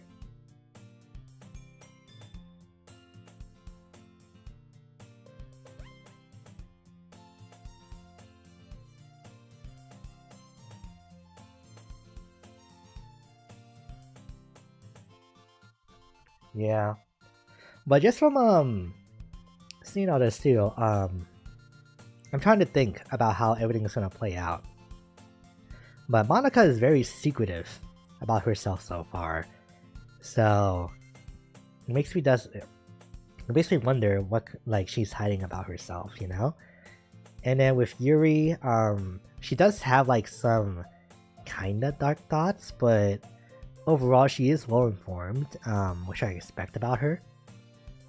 And her meekness might be something that pushes her over the edge to be and flip that and later on. And then Natsuki, I feel like she might be depressed, I don't know. Because she's so bubbly, she's so cute, and she wants to keep things simple and not think about things, right? So that leads you to believe that she has like some thoughts that she's struggling with that she doesn't want to think about, which is why she has that look into her life. Doesn't change the fact that basic, hey, if it ain't broke, don't fix it, right? And basic just means that it has a lot of room to change into something else in the future. Especially with a few nudges in the right direction. Alright, another day passes and it's time for the club meeting already. I've gotten a little more comfortable here over the past couple of days. Entering the club room, the usual scene greets me. Hi, Aiden! No, sorry. Looks like you're in a good mood today. I'm still not used to you being in the club, that's all. I see. That's a pretty simple thing to get you in a good mood. But I guess it's always the simple things with you, anyway. Speaking of which, I'm kinda hungry. Will you come with me to buy a snack? No thanks. Eh? That's not like you at all. I have my reasons. Why don't we take a look at your purse, Sayuri? Why that, all of a sudden? No reason, really. I just wanted to look at it. Sayuri nervously retrieves her coin purse. She fumbles with the latch and gets it open. Then she turns it upside down and lets the contents spill onto the desk. Only 2 small coins will fall out. I knew it. I can see right through you, Sayuri. That's not fair. How did you even know? It's simple. If you had enough money in the first place, you would have bought a snack before coming to the club room. So either you're not hungry and wanted an excuse to take a walk, or you plan to conveniently forget that you spent all your money so I would lend you some. But there's one more thing. You're always hungry. And so that only leaves the one option. I give up. Don't make me feel guilty. If you feel guilty, that means you deserve to feel guilty. Yuri suddenly giggles. Eh? I didn't notice that she was listening in. Her face is in her book, as always. I wasn't listening or anything. It was just something in my book. Yuri, tell Ada to let me borrow some money. That's...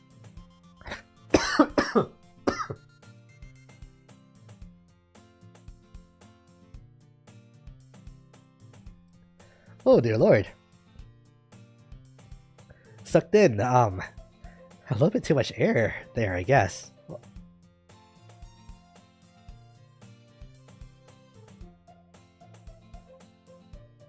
Ooh, okay. Water, help!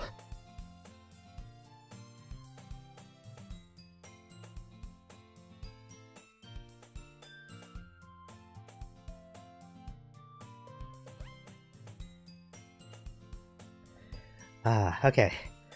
Maybe, maybe we should, like, call it at the end of this day, so that, I can rest for the rest of the night. Because I feel like, my voice is definitely really going through it. And plus we're nearing, like, 2 hours. And 2 hours of, like, constant reading, is pretty good, honestly. It feels like we have made some pretty decent progress. Ooh, but alright. Don't get me involved in something like that, Sayori. Besides, you should only buy what you can responsibly afford. And frankly, after pulling a mischievous little stunt like that, your suffering is fair enough retribution. Ah! Did I just... I didn't mean that. I got too absorbed into my book. Definitely then, yeah. And then maybe we can just, like, chat a little bit. If there's still, like, some more time. I really like when you speak your mind, Yuri. It doesn't happen much, but it's a fun side of you. There's no way you could think that. You were right, though. I did something bad, and now I have to accept the revolution. Retribution. That! Still, coming from you, Sayori? I guess there's a little devil inside all of us, isn't there? Gotta let it out, gotta let it out. Gotta let it out, gotta let it out. Don't let her fool you. Sayori knows exactly what she's doing. After all, she told you guys she was bringing me to the club before she even told me. But... You wouldn't have come if it weren't for the cupcakes. So I had to trick Natsuki into making them. Come on, give me more credit than that, Sayori. Bap! Gah! Out of nowhere, something smacks Sayori in the face and tumbles onto the desk. Ow! What was... Eh? A cookie! Sure enough, there's a giant cookie wrapped in plastic. Hello? Sayori glances around. Is this a miracle? It's because I paid my restitution! Retribution. Actually, that one almost worked. I was just gonna give it to you. But then I heard you blab about the cupcakes. It was totally worth seeing your reaction though. Natsuki. That's...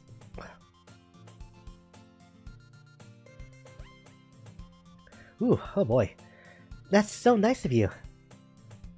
I'm so happy. Sayori hugs the cookie. Jeez, just eat it. Sayori rapidly tears open the wrapper and takes a big bite. So good. Sayori suddenly claps her hands over her mouth. I bit my tongue. You're going to do a lot over just one cookie. Natsuki takes a bite of her own cookie. Ah, yours looks really good too, Natsuki. Can I try it? Jeez. Beggars can't be choosers. But yours is chocolate. Yeah? Why do you think I gave you that one? Fine. Still, I'm really happy that you shared this one with me.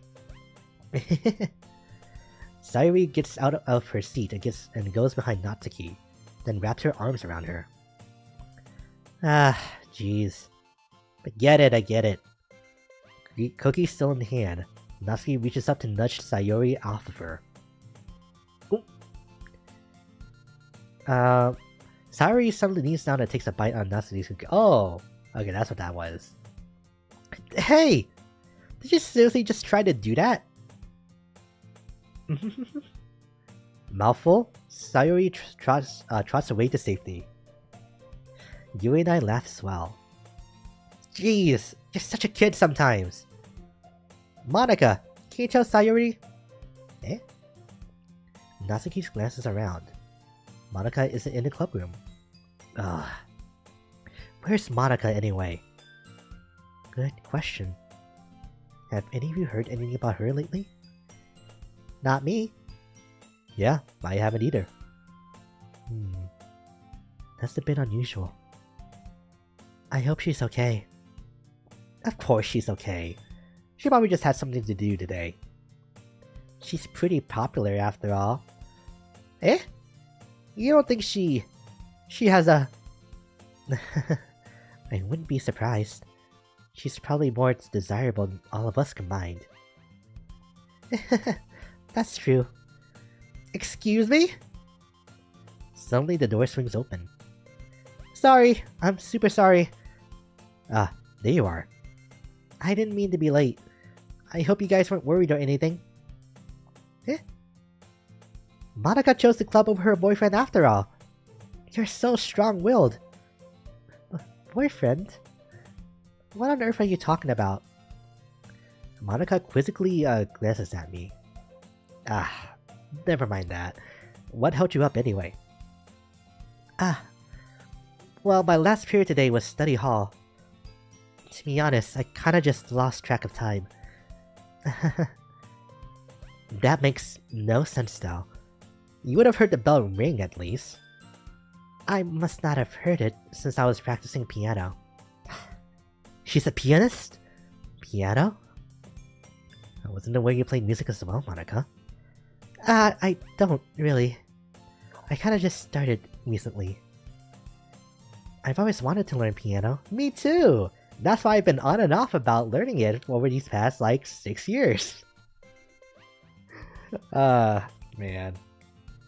I can definitely play, a few songs, but I wouldn't say that I can play piano, you know? That's so cool! You should play something for us, Monica.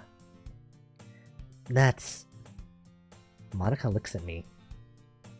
Maybe once I get a little better, I will. Yay! That sounds cool. I also look forward to it. Is that so? In that case, I won't let you down, Aiden. Monica smiles sweetly. Ah. I didn't mean any pressure or anything like that. Don't worry. Alright, I've just been reading without paying attention to who's been saying what, so... Okay, let's dial it back in. I've been practicing a whole lot recently, and I really love the chance to share once I'm ready. I see. In that case, best of luck. Thanks! So, I didn't miss anything, did I? Not really. I chose to leave out Sayori's mischievous escapade. Blah. I'm sure Natsuki will end up complaining to her anyway. Looks like everyone has already settled down. Sayori somehow already finished her entire cookie. Well, it's a cookie, so of course. Yuri is back to her book, and Natsuki disappeared into the closet. Aiden! Aiden! Sayori suddenly comes up to me. I'm gonna go get some supplies from another classroom. Wanna come with me? Supplies? What for?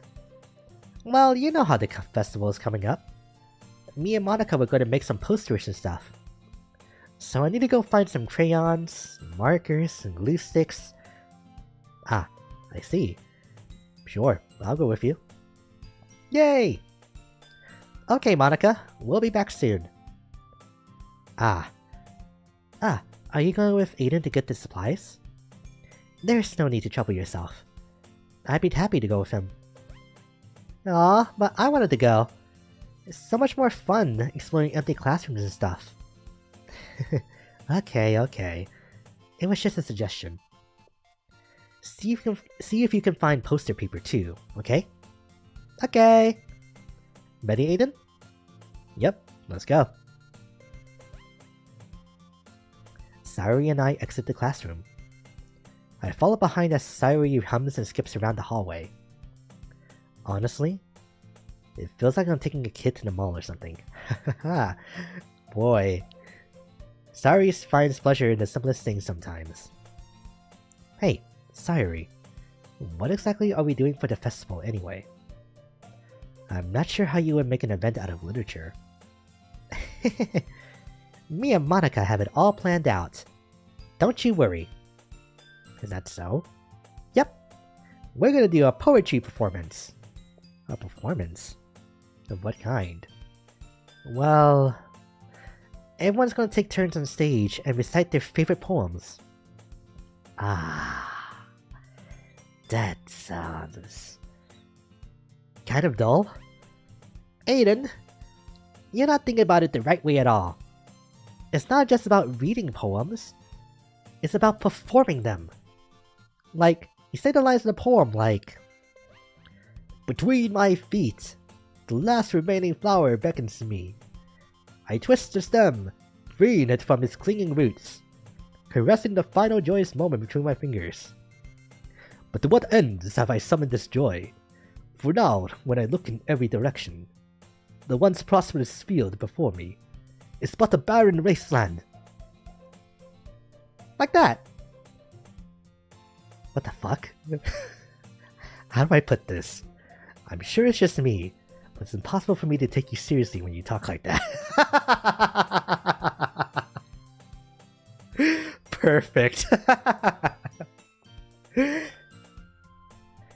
Eh? You meanie.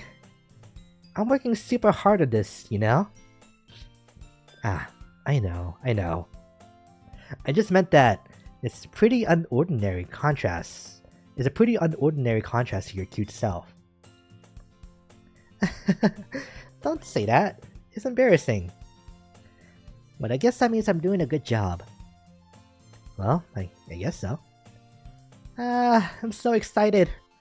The festival is going to be so much fun. Sayuri spins herself around in the hallway again. Hey, Aiden, this classroom over here is empty. Let's begin the mission. The mission, eh? It's been a long time since I spent time with Sayuri like this. Yeah, I'm getting like the pronunciation confused with Sayuri and Sayuri because of Lost Judgment. But in the end, she hasn't changed one bit. She's nothing but a ball of sunshine, drawing happy vibes from the world around her. It's a pretty nostalgic feeling for me. As the years went by, I began to hold myself up in my room more and more. So going adventuring with Sayuri brings about a special sort of feeling I forgot I had in me. Ah, the two of us entered the classroom. Sayuri heads straight to the closet and I follow. Let's see what we have in here. Crayons! Sayuri pulls a box full of crayons off the shelf. They're the best brand too! They're kinda dirty though. Sayuri starts pulling various crayons out of the box, reading the color names. Alright, that's one down. Don't get distracted. We still need to find... Wait. I'm looking at my favorite color. Fine. You can at least move aside so I can look for the poster paper. Ah! I dropped one by accident. Yeah! Sayuri bends over and smacks her forehead right into the shelf. She falls to the floor, and the crayons spill all over her lap. Ow. You okay? My forehead. Sayuri clutches her forehead. Jeez, Sayuri. That's just like you, isn't it? Come on, let me see. Since Sayuri is sitting on the floor, I grab her by the waist and pull her out of the closet. You have to move your hand, Sayuri. Wait, did I say waist or wrist? Okay, waist. Interesting, but alright. But it hurts. It isn't just like carrying her, like pick her up off the floor like a kid. Just do it for a second. We had the most art of Sayuri so far. Interesting. What kind of crayon box is that? What? It has like two yellows and orange? Two reds? Weird. Sayuri slowly releases her hand from her forehead. I gently brush her bangs to the side. Ow! Sorry. There's a huge red mark on the center of her forehead. A bump is starting to form as well. Man, that's gonna swell up. I should find you some ice. Hayden? Where do I even find ice around this time? Ah, I guess a cold drink would do. You don't have to. I'm fine with looking like a unicorn. Even when wincing from the pain, Sayuri makes a silly joke. One is a nice yellow, the other is poopy yellow for sure. Oh yeah. Oh, that I'm looking at it, it's kind of like... Ugh. Yeah. It's like that very like faint tinge of green in that yellow. It's not really appealing. No. What are you saying? I'll be right back, okay? Okay. I pat Sayori on the shoulder and ran out in the hallway. I locate the nearest vending machine. What should I get? It doesn't really matter, since it would be used as an ice pack rather than a drink. But I know Sayori likes apple juice, so I purchased that one. In just a moment, I'm already returning to the classroom where I left Sayori. She has one palm on her forehead, and she's using the other hand to clumsily scoop crayons back into the box. Jesus. At least they were already in the wrong place before I spilled them out.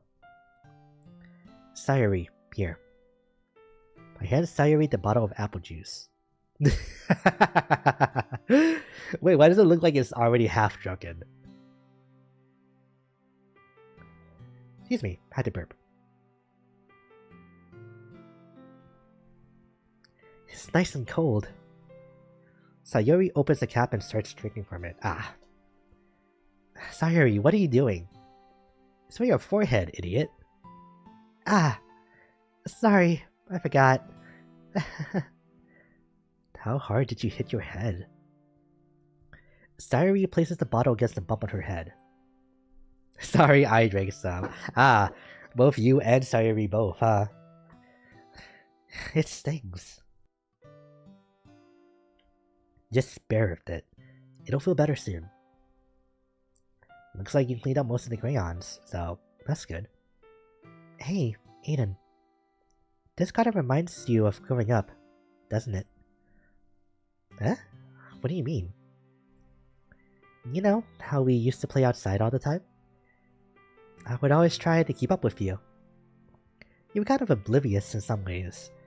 Like I usually fell behind or had trouble climbing on the things you did. But sometimes when I tried to do the things I couldn't, I would get myself hurt. I'd fall and scrape myself or get a bump.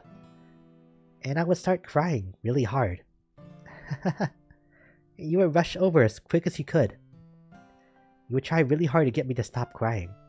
It was almost like you blamed yourself and were afraid of getting in trouble if someone found out. Even though it wasn't really your fault at all, you know? Did I really do that? Yeah. You don't remember? Come to think of it, maybe I do remember a bit. I guess I was always so focused on my games that I didn't pay enough attention to you. So, in a way, it was my fault. Kind of like this time too. If I wasn't rushing you out of the closet, you probably wouldn't have hit your head. Eden, I don't think you realize it, but you're always thinking about other people. Even after all these years, you're rushing to help me, even though I'm just being clumsy. You're really a sweetheart. Don't call me that. I don't really do this kind of thing all the time. I guess when it comes to you, it just feels natural. Before I even know it, I'm treating you like that. I guess that's what happens when you've been friends for so long. Really? Maybe you're right. Aiden? I'm so glad that nothing's changed between us. Do you think it'll be like this forever? Forever? If I'm honest to myself, there's no telling where we'll end up for college, or after that.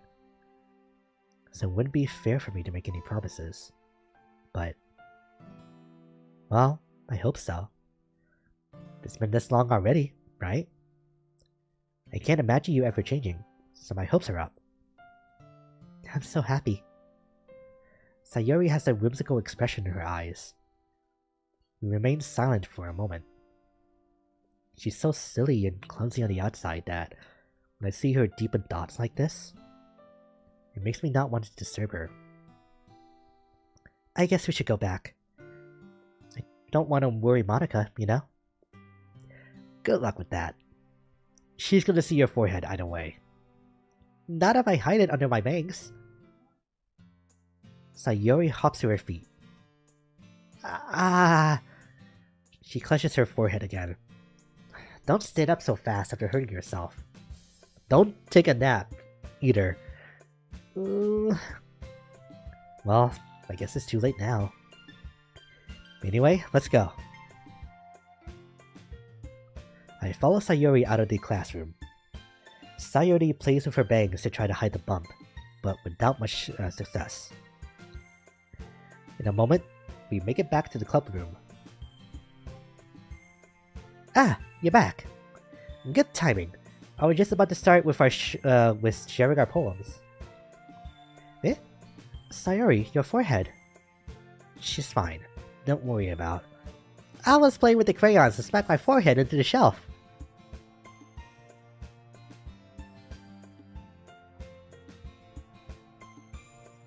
Well, you can't fault her for being honest.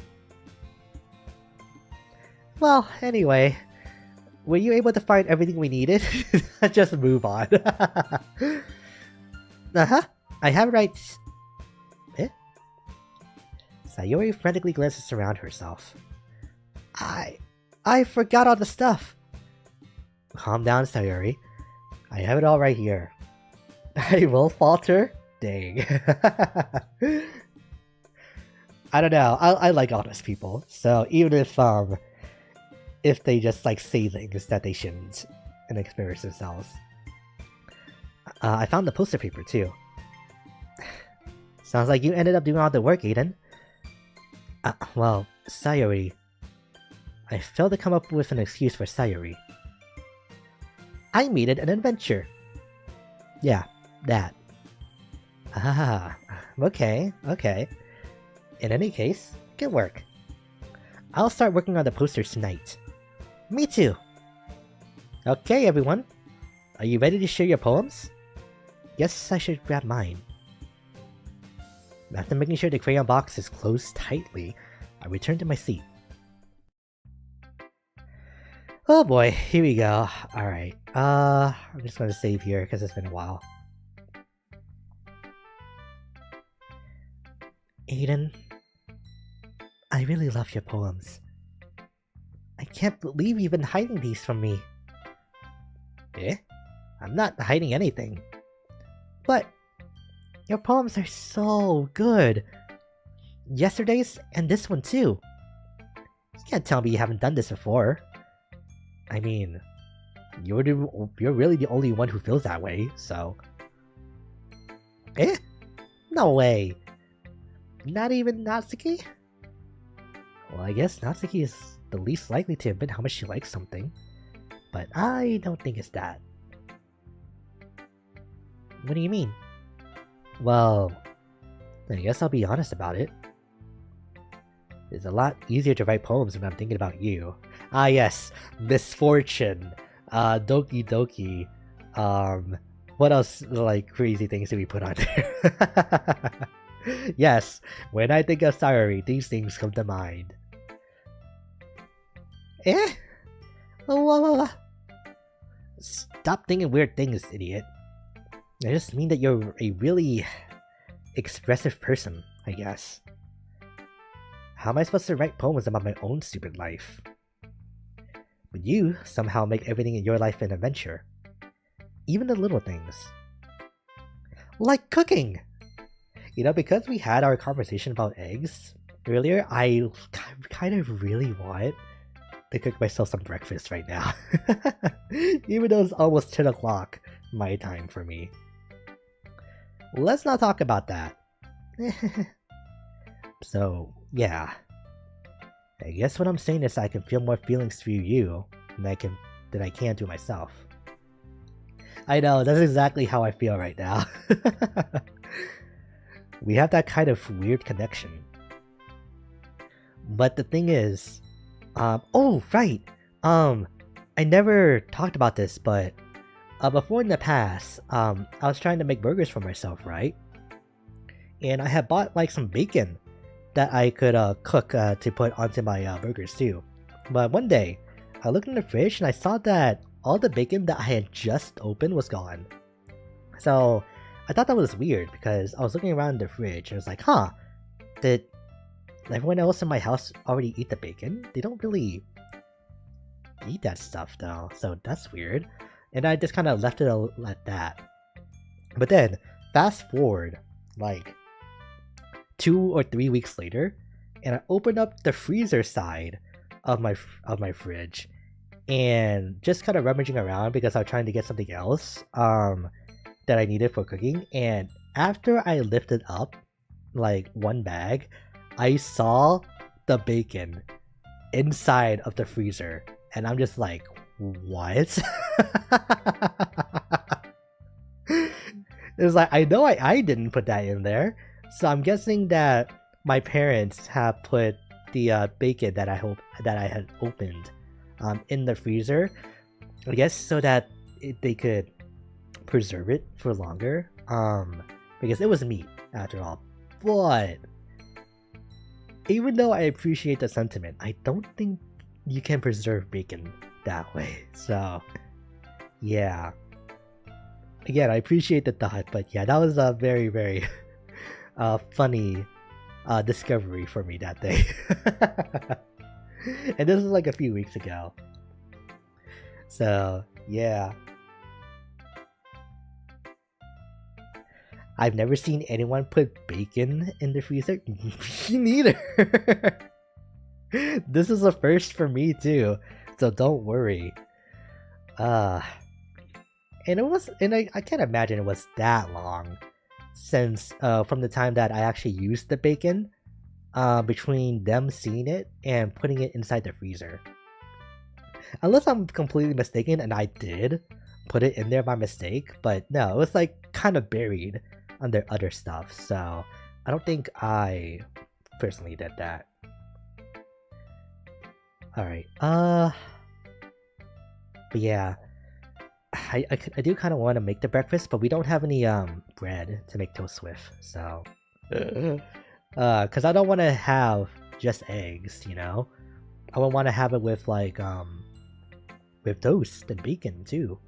So yeah, should I even try to cook that bacon now by this point? Because it's definitely probably been freezer burned to hell by this point. So I don't know if I should even try to like reheat that or cook it, I should say. Okay. It's your fault for getting my business all the time. Eh? I don't know if I understand.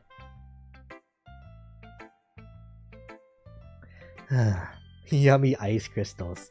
Yeah. You never I'll try it once. Probably tomorrow. And see how I feel. Actually no, maybe not tomorrow. Just in case I like take myself out of commission for the karaoke stream. You never understand when I try to explain things to you, do you, Sayori? I pat Sayori's head. Hey!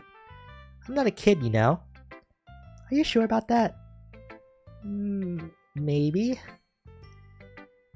Sayori starts fiddling with her pencil between her hands. Hey, Aiden. Will you give me your poem? I kinda want to keep it. Huh? Why? Because? Well, it's the first time you've written something for me. Sayori, you completely misunderstood. I didn't write this for you.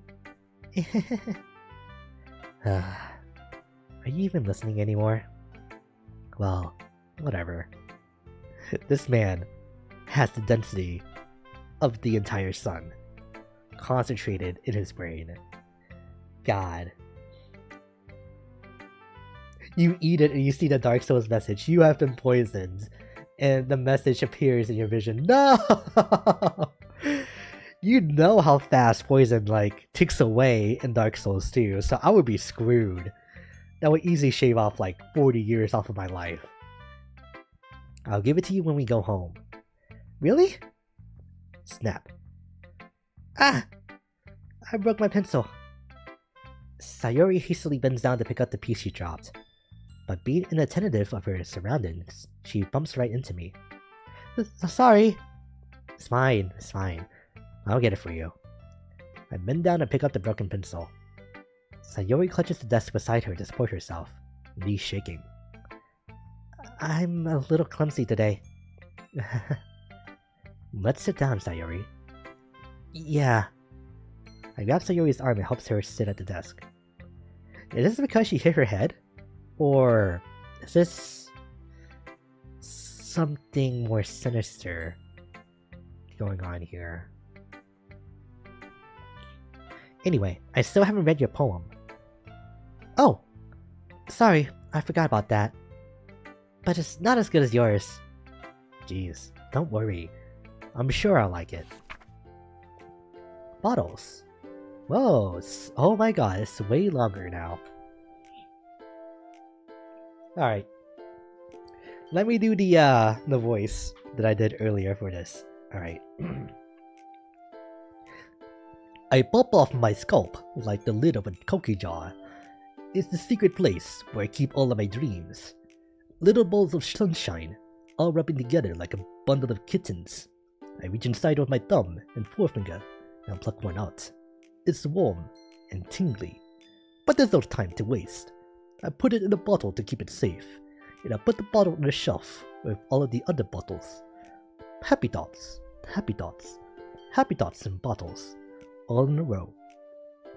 My collection makes me lots of friends. Each bottle is starlights to make amends. Sometimes my friends feels a certain way. Down comes a bottle to save the day. Night after night, more dreams. Friend after friend, more bottles. Deeper and deeper my fingers go.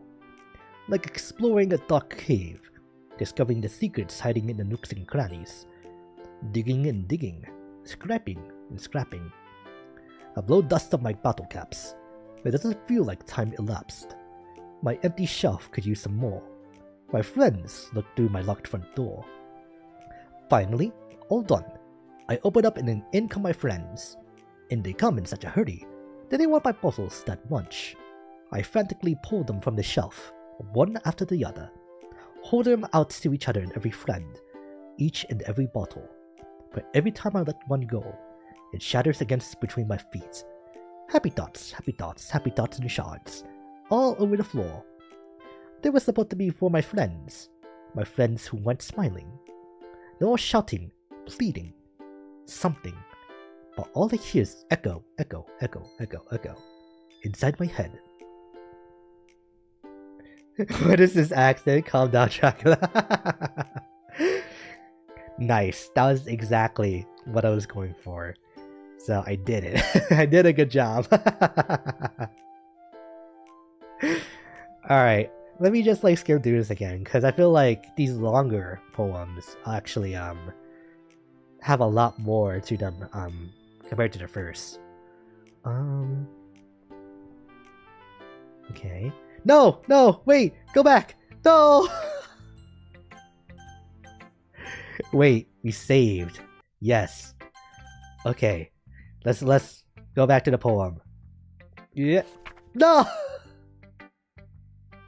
I went past it again. Hang on. We can time this. Bit more? Alright, you know what? It's fine. It's fine. We don't need to read it. Holy crap. Sayuri, did you really write this? Of course I did. Didn't I tell you yesterday I was going to write the best poem ever? Yeah, but... I mean, I didn't expect something like this, coming from you. Monica taught me a whole lot. And I've been really in touch with my feelings recently. I see that. For some reason your feelings sounds like a 1800 vampire, but it's weird. It's almost kind of creepy. Creepy? Well, not exactly. Maybe because I'm so used to you being cheerful. Well, never mind. I'm thinking too hard about it. The point is, it came out good, so you should be proud of it. Aw, thanks. I feel like I was meant to express myself this way. It even helps me understand my own feelings a little bit better. Writing is like magic. You've gotten pretty passionate about this, huh? I hope you keep it up. Yeah! Writing's the best! I'm gonna keep writing until I die. Don't get ahead of yourself. Was it this one? Or was it someone else? Oh boy. Sari's always had a habit of getting obsessed with something before dropping it no more than a week later. I wonder if this is one of those times. But seeing the passion in her eyes make it hard for me to be pessimistic. I do like the genuine passion that these characters have for writing in literature in general, though. Because I feel the same way, too. Even though I don't read as much as I feel like I should for somebody that wants to write, I do just like the art form, like, quite a bit. Which makes me really sad that people just, like, are so adamant about, like, AI being, like, the next best thing for when it comes to writing stories. Like, no! It's like, you are missing the entire point about these stories being written by other people in the first place. But alright, Natsuki. Well, it's not really any worse than your last one. But I can't say it's any better either. I'm starting to get really hungry now. Man, this dirt day is pretty long, huh? Alright, we can get through it. Phew. Huh? A few what? Well, anything that isn't a train wreck that'll take us a win. And I get the feeling you're probably the most critical. Hey! What makes you... Wait, maybe that was a compliment? Glad to see someone recognizes my experience. Well then, keep practicing and maybe you'll be as good as me someday. That's, something tells me Natsuki completely missed the point. Come to think of it, this kind of reminds me of Sayuri's poem from yesterday. No, stop! You could have at least put in waffles in there too, cause, why am I craving breakfast so hard right now? I just want eggs, potatoes, toast, pancakes, waffles, chicken? I guess you can put that in there too, depending on where you go. Like even like a dessert too. It's like I just want a breakfast dinner tonight. It was way too late for something like that, and I'm way too broke. Yeah, there are the waffles. Honestly, the waffles look better, like emoji-wise, compared to the pancakes to me. I don't know. Maybe it's because there's more of them.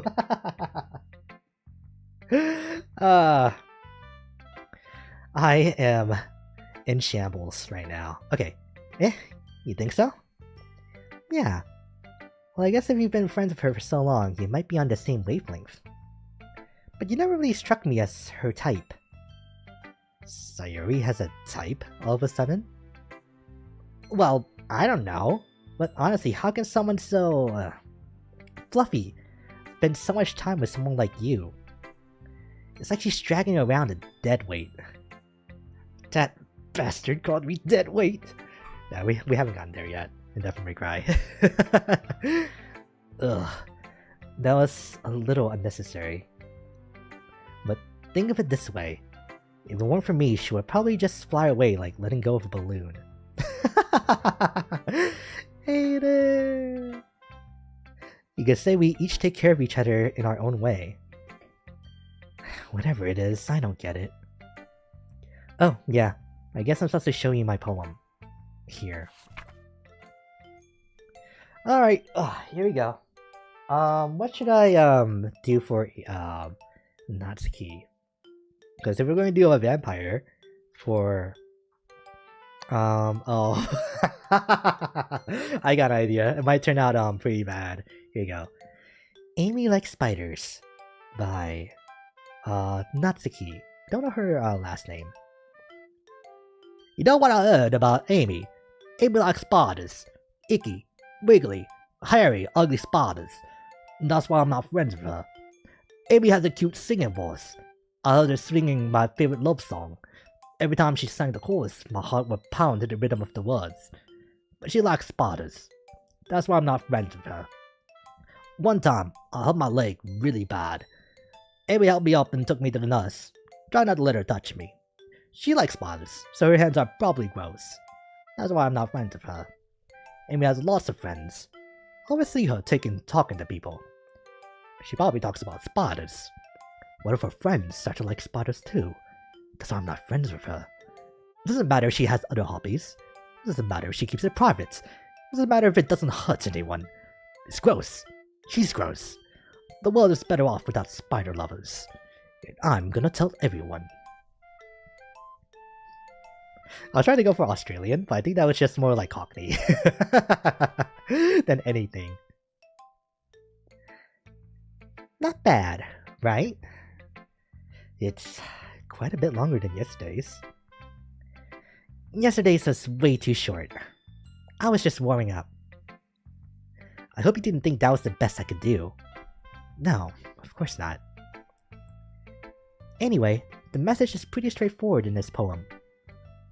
I doubt I had to explain it. Sometimes you can explain complicated issues with much simpler analogies, and it helps people realize how stupid they're being. Like, anyone would agree that the subject of this poem is an ignorant jerk. Do you know people like that? Of course. It's about how everyone thinks That doesn't matter. It can be about everything. I wrote it to be easy to relate to. Everyone has some kind of weird hobby or a guilty pleasure. Something that you're afraid if people find out, they make fun of you or think less of you. But that just makes people stupid. Who cares what someone likes, as long as they're not hurting anyone and it makes them happy? I think people really need to learn to respect others for liking weird things. You know, like VTubers. Well, you're definitely right. At least I can relate to that. And I'm sure a lot of other people can too. That's what I do best, after all. I don't like writing unless there's a good message to take away from it. Like, conveying emotions is important, but I want to make people think, not just feel. Remember that. I'm gonna write a good one for tomorrow too, so look forward to it. Alright, 2 more. And then I'll be free to go cook myself breakfast. Well, let's see what you've written for today. Well done, Aiden. Your skills are already improving. Really? Thanks, Yuri. Coming from you, that means a lot. Yeah, it's nothing. I'm just happy to help inspire fellow writers. I know you're new to this, so don't worry so much if it seems like you can't get your poem to feel perfect. You don't need to be afraid to be a little more daring. Metaphors can go a long way. Don't feel like you need to work your brain like turning a bunch of gears. Try and let your mind wander to your feelings. And write down the feelings you see and hear. That's one way to truly enable your reader to see into your mind. It's a very intimate exercise. I see. That's certainly an interesting technique. Thanks for sharing. I have, well, an example of that, if you'd like to read it. Of course. Is this the poem you wrote for today? Yuri nods and timidly hands me her poem. The Raccoon. Alright, I think I've got something. I am starting to feel tired though, but let's see how long I can keep it up. Right, The Raccoon by Yuri. It happened in the dead of night when I was slicing bread for a guilty snack. Oh my god, this is about food. Okay, wait. No, never mind. I don't know, don't want to go do that voice? I'm kind of second guessing myself now. I'll just do it normally. My attention was caught by the scuttering of a raccoon outside my window. That was, I believe, the first time I noticed my strange tendencies as a unordinary human. I gave the raccoon a piece of bread, my subconscious well aware of the consequences, well aware that a raccoon that is fed will always come back for more. The enticing beauty of my cutting knife was a symptom. The bread, my hungry curiosity. The raccoon, an urge. The moon increments its phases and reflects down much more light off of my cutting knife. The very same light that glistens in the eyes of my raccoon friend. I slice the bread, fresh and soft. Fresh and safe. The raccoon becomes excited. Or perhaps I'm really projecting my emotions onto the newly satisfied animal. The raccoon has taken to following me. You could say that we've gotten used to each other. The raccoon becomes hungry more and more frequently, so my bread is always handy. Every time I brandish my cutting knife, the raccoon shows me its excitement. Why was that so hard to say? A rush of blood. Classic Pavlovian conditioning. I slice the bread. I know about that. And I feel myself again. I was a little more daring with this one than yesterday's. But I can see that. It's a lot more metaphorical. I don't know if it's my fault, but I can't begin to imagine what this poem is about. That's right. It's a bit closer to my preferred writing style. Using the poem as a canvas to express vivid imagery and conveying emotions through them. Yeah, if I take it at face value, then I can't even figure out what it's supposed to mean. Well, I think it's something that different people can relate to in their own way. Excuse me. I wanted to express the way it feels for me to indulge in my more unusual hobbies. It's those sorts of things I'm usually forced to keep to myself, so I sometimes enjoy writing about them. Huh, that's funny. Didn't Natsuki also write something about that? About someone being ridiculed for strange interests? Eh? She did? Yeah. She was talking about how it didn't matter what you're into as long as you're not hurting anybody. She's right. I mean, does she really feel that way? Yeah. Sounds like you two have that in common. That's interesting. To me, she seemed like the kind of person who would make fun of my hobbies. I suppose that's my fault for judging, isn't it? Please don't tell her I said that. Don't worry, I have no reason to.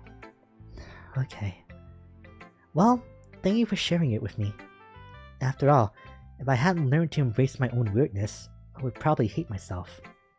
I might be ranting a little bit now, but I'm glad that you're a good listener. And now, Monica.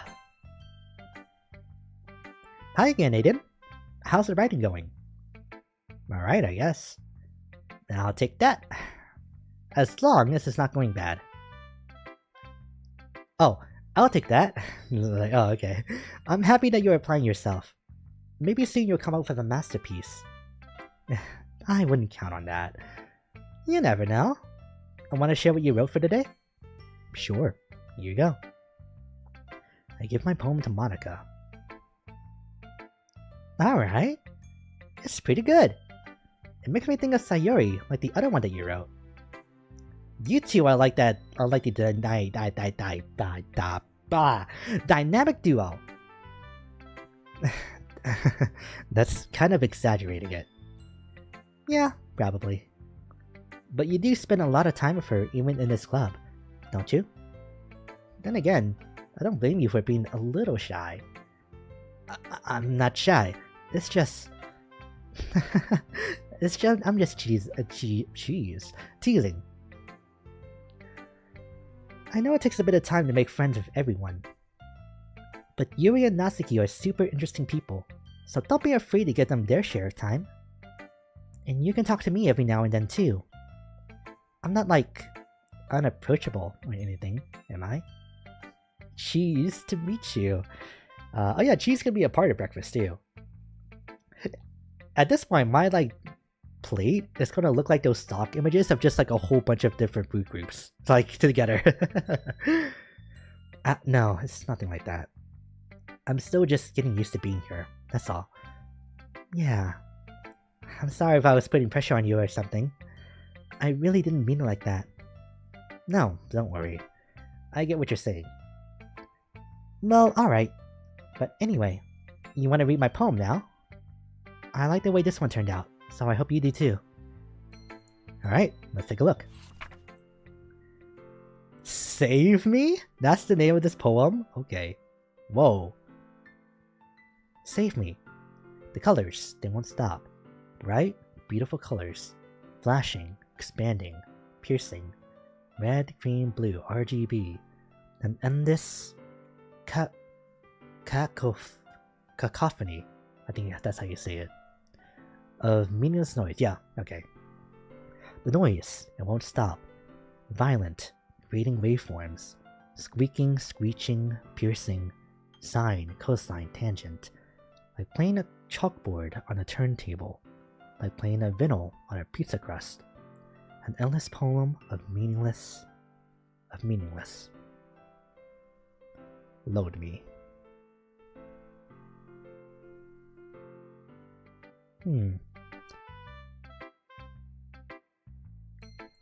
It's even more abstract than your last one, huh? I guess it's just the way I write. I'm sorry if you don't like it. Very different writing style compared to the last one, which is kind of unusual, because I don't imagine that this isn't her first time starting out. No, I never said that. It's just kind of a thing I've never really seen before, I guess. I kind of like playing with my space on the paper. Choosing where and how to space your words can totally change the mood of the poem. It's almost like magic. The way I wrote the lines really short makes it feel like they're trying to speak over the noise. I see. It's still hard for me to tell what it's about though. Sometimes asking what a poem is about isn't the right question. A poem can be as abstract as a physical expression of a feeling, or a conversation with the reader. So putting it that way, not every poem is about something. It could be about nothing instead. Anyway, here is Monika's writing tip of the day. Sometimes you'll find yourself facing a difficult decision. When that happens, don't forget to save the game!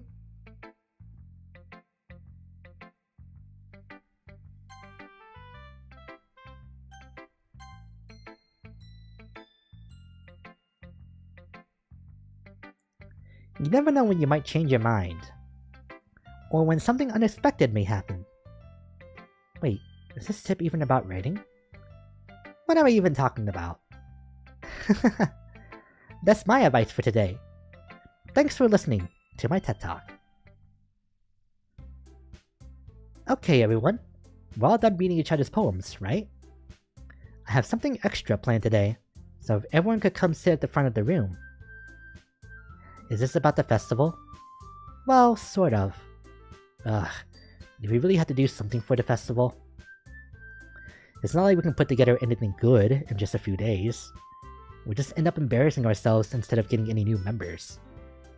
That's a concern of mine as well.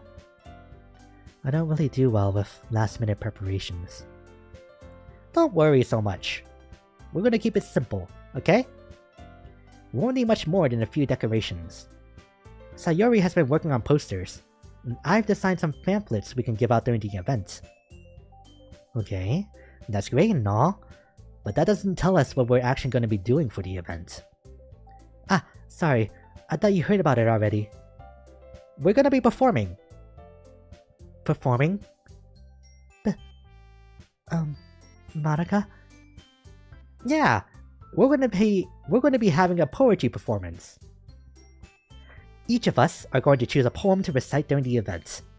But the cool part is, we're also going to let anyone else come up and recite poems too. Sayori's putting it on all the posters in case anyone wants to prepare ahead of time. Sayori, who's been coloring a poster, holds it up for us to see. Are you kidding me, Monica? You didn't already start putting those posters up, did you? Well, we did. Do you really think it's that bad of an idea? Well, no. It's not a bad idea. But I didn't sign up for this, you know? There is no way I'm going to be performing in front of a group of people like that. I agree with Natsuki. I could never, in my life, do something like that. Imagining it, Yuri shakes her head in fear.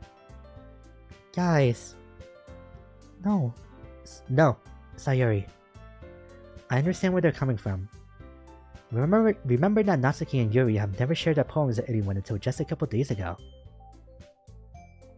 It's a lot to ask them to recite their poems out loud to a whole room full of people. Oh! When she said that they were going to be picking their favorite poems, I thought they were meaning like poems from actual established writers, not their own. That's really different, yeah. I guess I kind of overlooked that, so I'm sorry. But I still think we should give it our best. We're the only ones responsible for the fate of this club. If we start the event and each put on a good performance, then it will inspire the others to do the same. And the more people who perform, the better we'll be able to show everyone what literature is all about. Yeah! It's all about expressing your feelings. Being intimate with yourself. Finding new horizons. And having fun. That's right. And it's those reasons that we're all in this club today. Don't you want to share that with others? To inspire them to find the same feelings that brought you here in the first place? I know you do. I know we all do. And if all it takes is standing in front of the room for 2 minutes and reciting a poem, then I know you can do it. Natsuki and Yuri remain silent. Sayori looks worried. I guess that leaves me no choice. I agree. I don't think it's too much to ask. The real fun was the fun we made along the fun. Yeah, truer words have never been spoken. I think that Sayori and Monica have been trying really hard to get new members. The least we can do is help them out a little bit. Well, maybe, but it looks like Natsuki doesn't have any arguments left. Oh. Okay, fine. I guess I'll just have to get it over with. Alright! Phew. Thanks, Natsuki. What about you, Yuri? Yuri dejectedly glances around at everyone else's expectant faces. I've been having trouble just saying any form of this word tonight. I guess I don't really have a choice. That's everyone. You're the best, Yuri. This club is seriously gonna be the death of me. Oh gosh. You'll be fine, Yuri. But anyway, let's move on to the main event. I want each of you to choose a poem of yours. We're going to practice reciting them in front of each other. No way! Monica, this is too sudden. Well, if you can't recite your poem in front of the club, how do you expect to do it in front of strangers? Oh no. Don't worry. I'll start off the I'll start off to help everyone feel a little more comfortable. Can I go next? Of course. Now let's see. Monica flips through her notebook to the specific poem she has in mind for herself. She then stands behind the poem. The title of this poem is The Way They Fly. Monica begins reciting her poem. Her clear, confident voice fills the room. More than that, her inflection is pristine. She knows exactly how to apply emotion behind each line she recites, bringing the words to life. Is this something she's done before? Or is she simply a natural? I glance around me. Everyone has their eyes on Monica. Sayuri looks amazed. Yuri has an intense expression on her face that I don't understand. Finally, Monica finishes the recitation? I don't think that's the right word. Recitation? The four of us applaud. Monica takes a breath and smiles. That was so good, Monica! Thank you very much. I was just hoping to set a good example. Are you ready to go next, Sayuri? I'll go next. Whoa! Yuri's fired up all of a sudden. Yuri clutches a sheet of paper between her hands and stands up. Keeping her head down, she walks quickly over to the podium. This poem is called... Yuri anxiously glances at each of us. You can do it, Yuri. It's called After Image of a Crimson Eye. Yuri's voice shakes as she starts reading the poem. Just a moment ago, she practically refused to do this. Why is she suddenly putting in so much effort? As Yuri gets past the first couple of lines, her voice changes. It's almost like what happens when Yuri gets absorbed into her books. This reminds me, when this started like back in middle school, but I remember specifically when we had like this social studies project. And we had like a list of options that we could choose from about what we wanted to do that were all kind of like worth certain points and had their like different rubrics about. And then so one of the ones was just like write a speech and like perform it. And so I picked that one because that sounded like the easiest one to do. Like completely ignoring the fact that I had to perform it in front of the entire class. But then fast forward like a couple like days after that, and to the night before, and I had not written the speech yet. So in my haste, I just quickly did the research about the person that I was trying to like imitate in the time period that I was trying to write in. And then after I got like a good grasp about what the speech was supposed to be about, I put on a song from Fairy Tail. It was like I forgot specifically what it's called, but it was like the one that plays whenever like things are like about to happen. It's pretty much like the action theme song of the anime. And I just like wrote to that song for like what 15-20 minutes straight, and then I went to sleep. Next morning in class I performed it, remembering like kind of like the feelings and like overall tone of the speech that I was supposed to that I ended up writing, and I ended up getting a pretty good grade for it, just because I think everybody was surprised by how much force that like I kind of projected out of myself for the speech. So yeah, honestly it was definitely nerve-wracking, but I knew that doing this speech was definitely like the easiest way for me to have gotten an A on that particular semester project, by comparison to like all the other stuff. So I'm happy that I even did that in the first place, because I kind of feel like that just snowballed into me just kind of like getting more comfortable with just speaking in general, even though I stutter a lot. Just kind of like a thing with me personally that I don't think I'll ever manage to really fix unless I put a lot of conscious thought into the way that I'm talking or how I'm speaking. So, yeah. But other than that, it's definitely made me, set me on the path of just being really comfortable. Even just doing all of this in the first place, too. But yeah. And I saw you making that face, Nai. Like, when I mentioned that I waited till the last minute to do my assignment. It's like, what? It's like, I was a kid. And so I thought, hey, I had no trouble with, up until now, and this sounds like it's going to be easy, so I just put it off, like a kid would do. So, yeah. Alright. Tangent over. It's almost like what happens when Yuri gets absorbed into her books. Okay. Her quivering words transform into the sharp syllables of a fierce and confident woman. The poem is full of twists and turns in the structure that she enunciates with perfect timing. Excuse me, had to burp. This must be a rare glimpse into the roiling fire Yuri keeps concealed inside her head. Suddenly, she's finished. Everyone is stunned.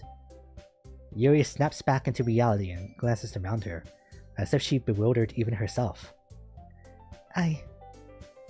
It's up to me to save the situation. I'm the first to start applauding. Everyone joins me afterward, and we give Yuri the recognition she deserves. It's not that we didn't want to applaud her, but we were caught so off guard that we must have forgotten. As we applaud, Yuri holds the poem to her chest and rushes back into her seat. Yuri, that was really good. Thank you for sharing. Man, who would have thought that playing a game set in the school, and not even not even that, because Lost Judgment all happened in and around the school too. But just playing this game so far has made me remember so many different things that's happened before my life that I never thought to talk about before. Looks like Yuri is down for the count. Okay, I guess I'm next then. Sayuri hops out of her chair and cheerfully walks to the podium. This one's called My Meadow. Sorry, I giggled. Sayuri, it's a lot harder than I thought. How did you guys do it so easily? Try not to think of it like you're reciting to other people. Imagine you're reciting it to yourself, like in front of a mirror or in your own head. It's your poem, so it'll come out the best that way. I see. Okay then. Sayori begins her poem.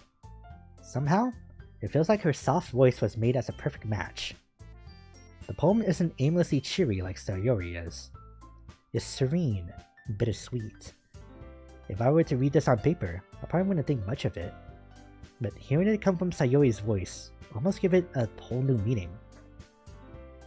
Maybe this is what Sayori meant when she said she likes my poems. It's like I get to reach more deeply into someone I thought I knew, through and through. Sayori finishes and we applaud. I did it!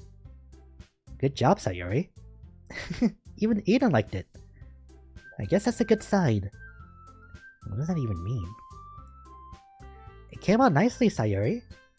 The atmosphere of the poem fits you really nicely.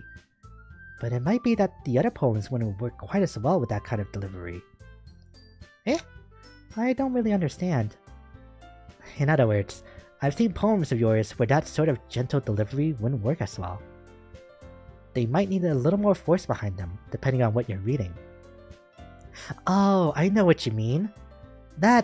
Well, I've been practicing that kind of thing. It's just embarrassing to do in front of everyone. The next time, I'm gonna make you pick a poem that challenges you a little bit more. We don't have much time before the festival, you know? Okay. Now, who's next? Natsuki? Don't make me go before Aiden. It's not like I can compare to you guys anyway. Might as well let Aiden lower everyone's standards a little before I have to do it. Yeah. Like, praying to God that the person that goes before you doesn't just, like, set the bar extremely high compared to you. It's like, yeah, we've all been there. That's why I hope that when I feel proud about, like, any kind of assignment or, like, school project, that I hope I go last instead. So one that I could hopefully skirt by and maybe have the teacher forget that I haven't gone yet. And then two, like, make sure that everyone, like, has their chance. And then so, and try to, like, game the system and see what exactly the teacher is looking for, you know? It's fine, it's fine. I might as well get it over with. But it's not like I have much of a selection of what to read. I'll just have to go with what I wrote for today. I stand up and step in front of the podium. Everyone has their eyes on me, making me feel incredibly awkward. Hey! Tallest to shortest. I recite my poem. Since I'm not exactly confident in my own writing, it's hard to put energy into it. Despite that, once I finish, I receive applause anyway. Sorry, not really as good as everyone else. Don't worry about it so much. I think it's less about your abilities, and more about your lack of confidence in your writing. That's something that'll improve over time, though. Yeah, maybe. Alright then. That just leaves you, Natsuki. Yeah. I'm going. Natsuki begrudgingly gets out of her seat and makes her way to the podium.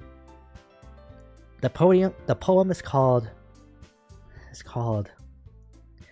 Why are y'all looking at me? Because you're presenting? Anyway, the poem is called Shonen Jump. Natsuki takes a breath. When she starts reciting the poem, her sour attitude disappears a little. While she's still a little unenthused, her poem has a rhythm and rhyme to it. It's Natsuki's trademark style, and it works surprisingly well when spoken aloud. The words feel like they bounce up and down, as if giving life to the poem. Push them like dominoes.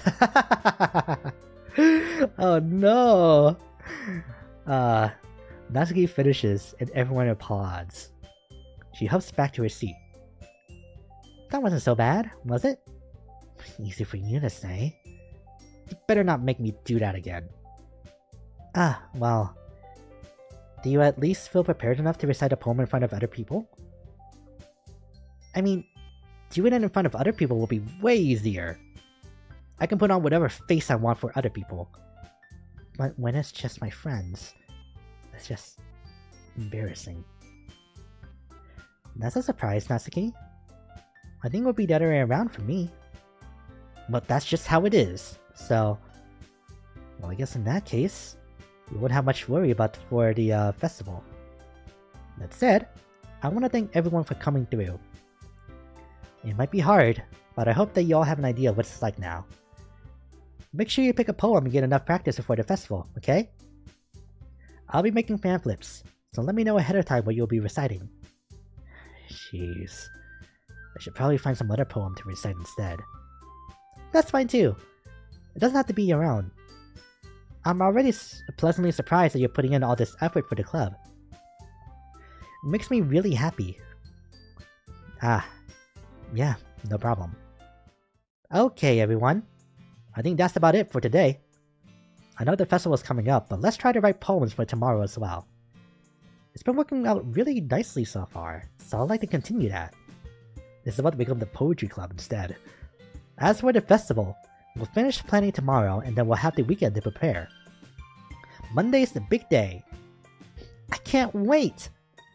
I can do this. Alright.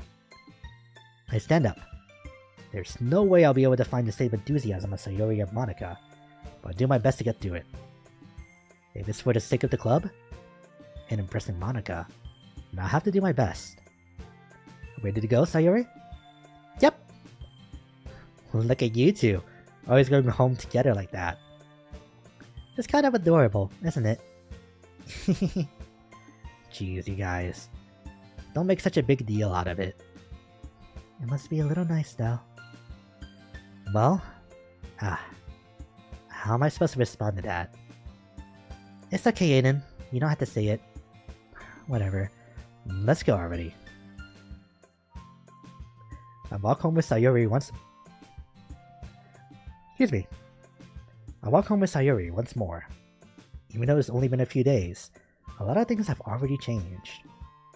But today, Sayori's been a little quieter than usual on the way home. Hey, Sayori. Sorry, I was spacing out. Ah, no wonder. I was thinking about something from earlier. I like how we get to...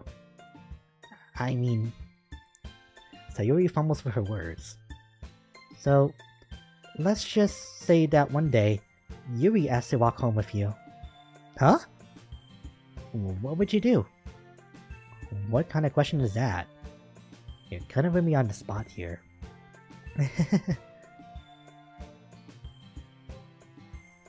Oh lord. Another pivot, huh? Sayori. You really think I would ditch you for Yuri? Eh? But... she's so beautiful and smart. Jeez. I already see her in the club every day. Besides, you always seem to really like going home together. I wouldn't just ruin that for you. You're so silly, Aiden. You think about me too much sometimes. Yuri would deserve it if she wanted it, so... Sayori, I've already made up my mind.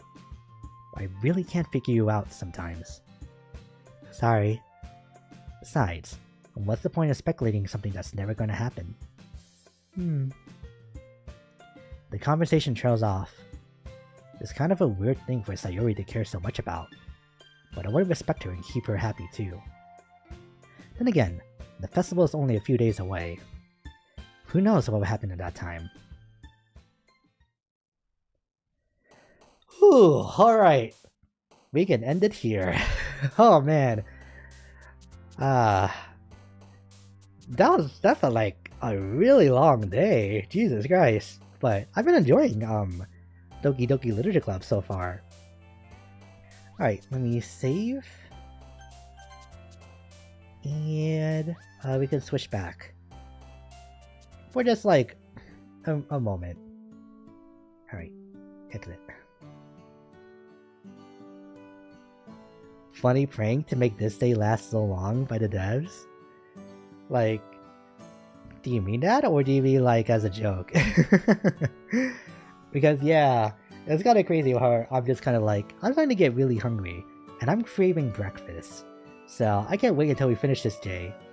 I'm joking? Ah, okay, yeah. But I can't wait to finish this day so I can go cook myself something to eat.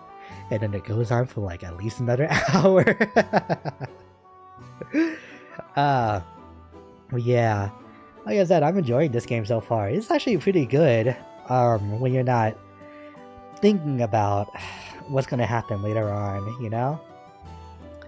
But we'll just have to enjoy these happy days, these halcyon days while they last. What the hell are even halcyon days? I've heard that being thrown around so much, but halcyon days.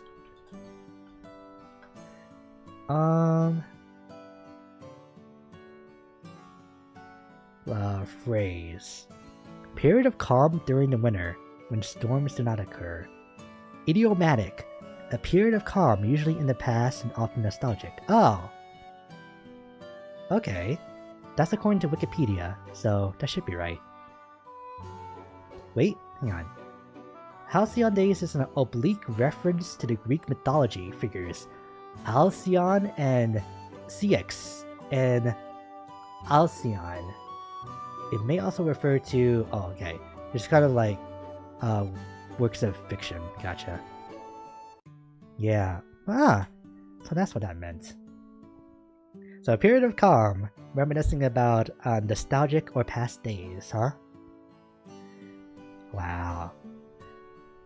It sounds pretty cool though, not gonna lie. Like just the phrase in general. But alright.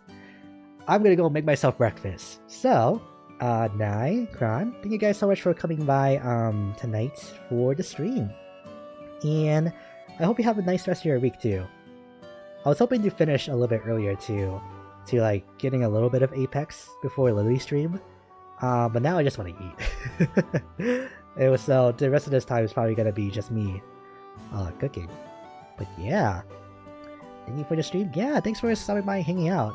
Alongside any lurkers or bot watchers too. Yeah. Alright, I don't know when I'm gonna continue Doki Doki Literature Club. But maybe I want to do it before this month is over. At the latest, the start of next month. Yeah. But let him cook? Yeah. Alright, I'm gonna go. You guys take care. Bye!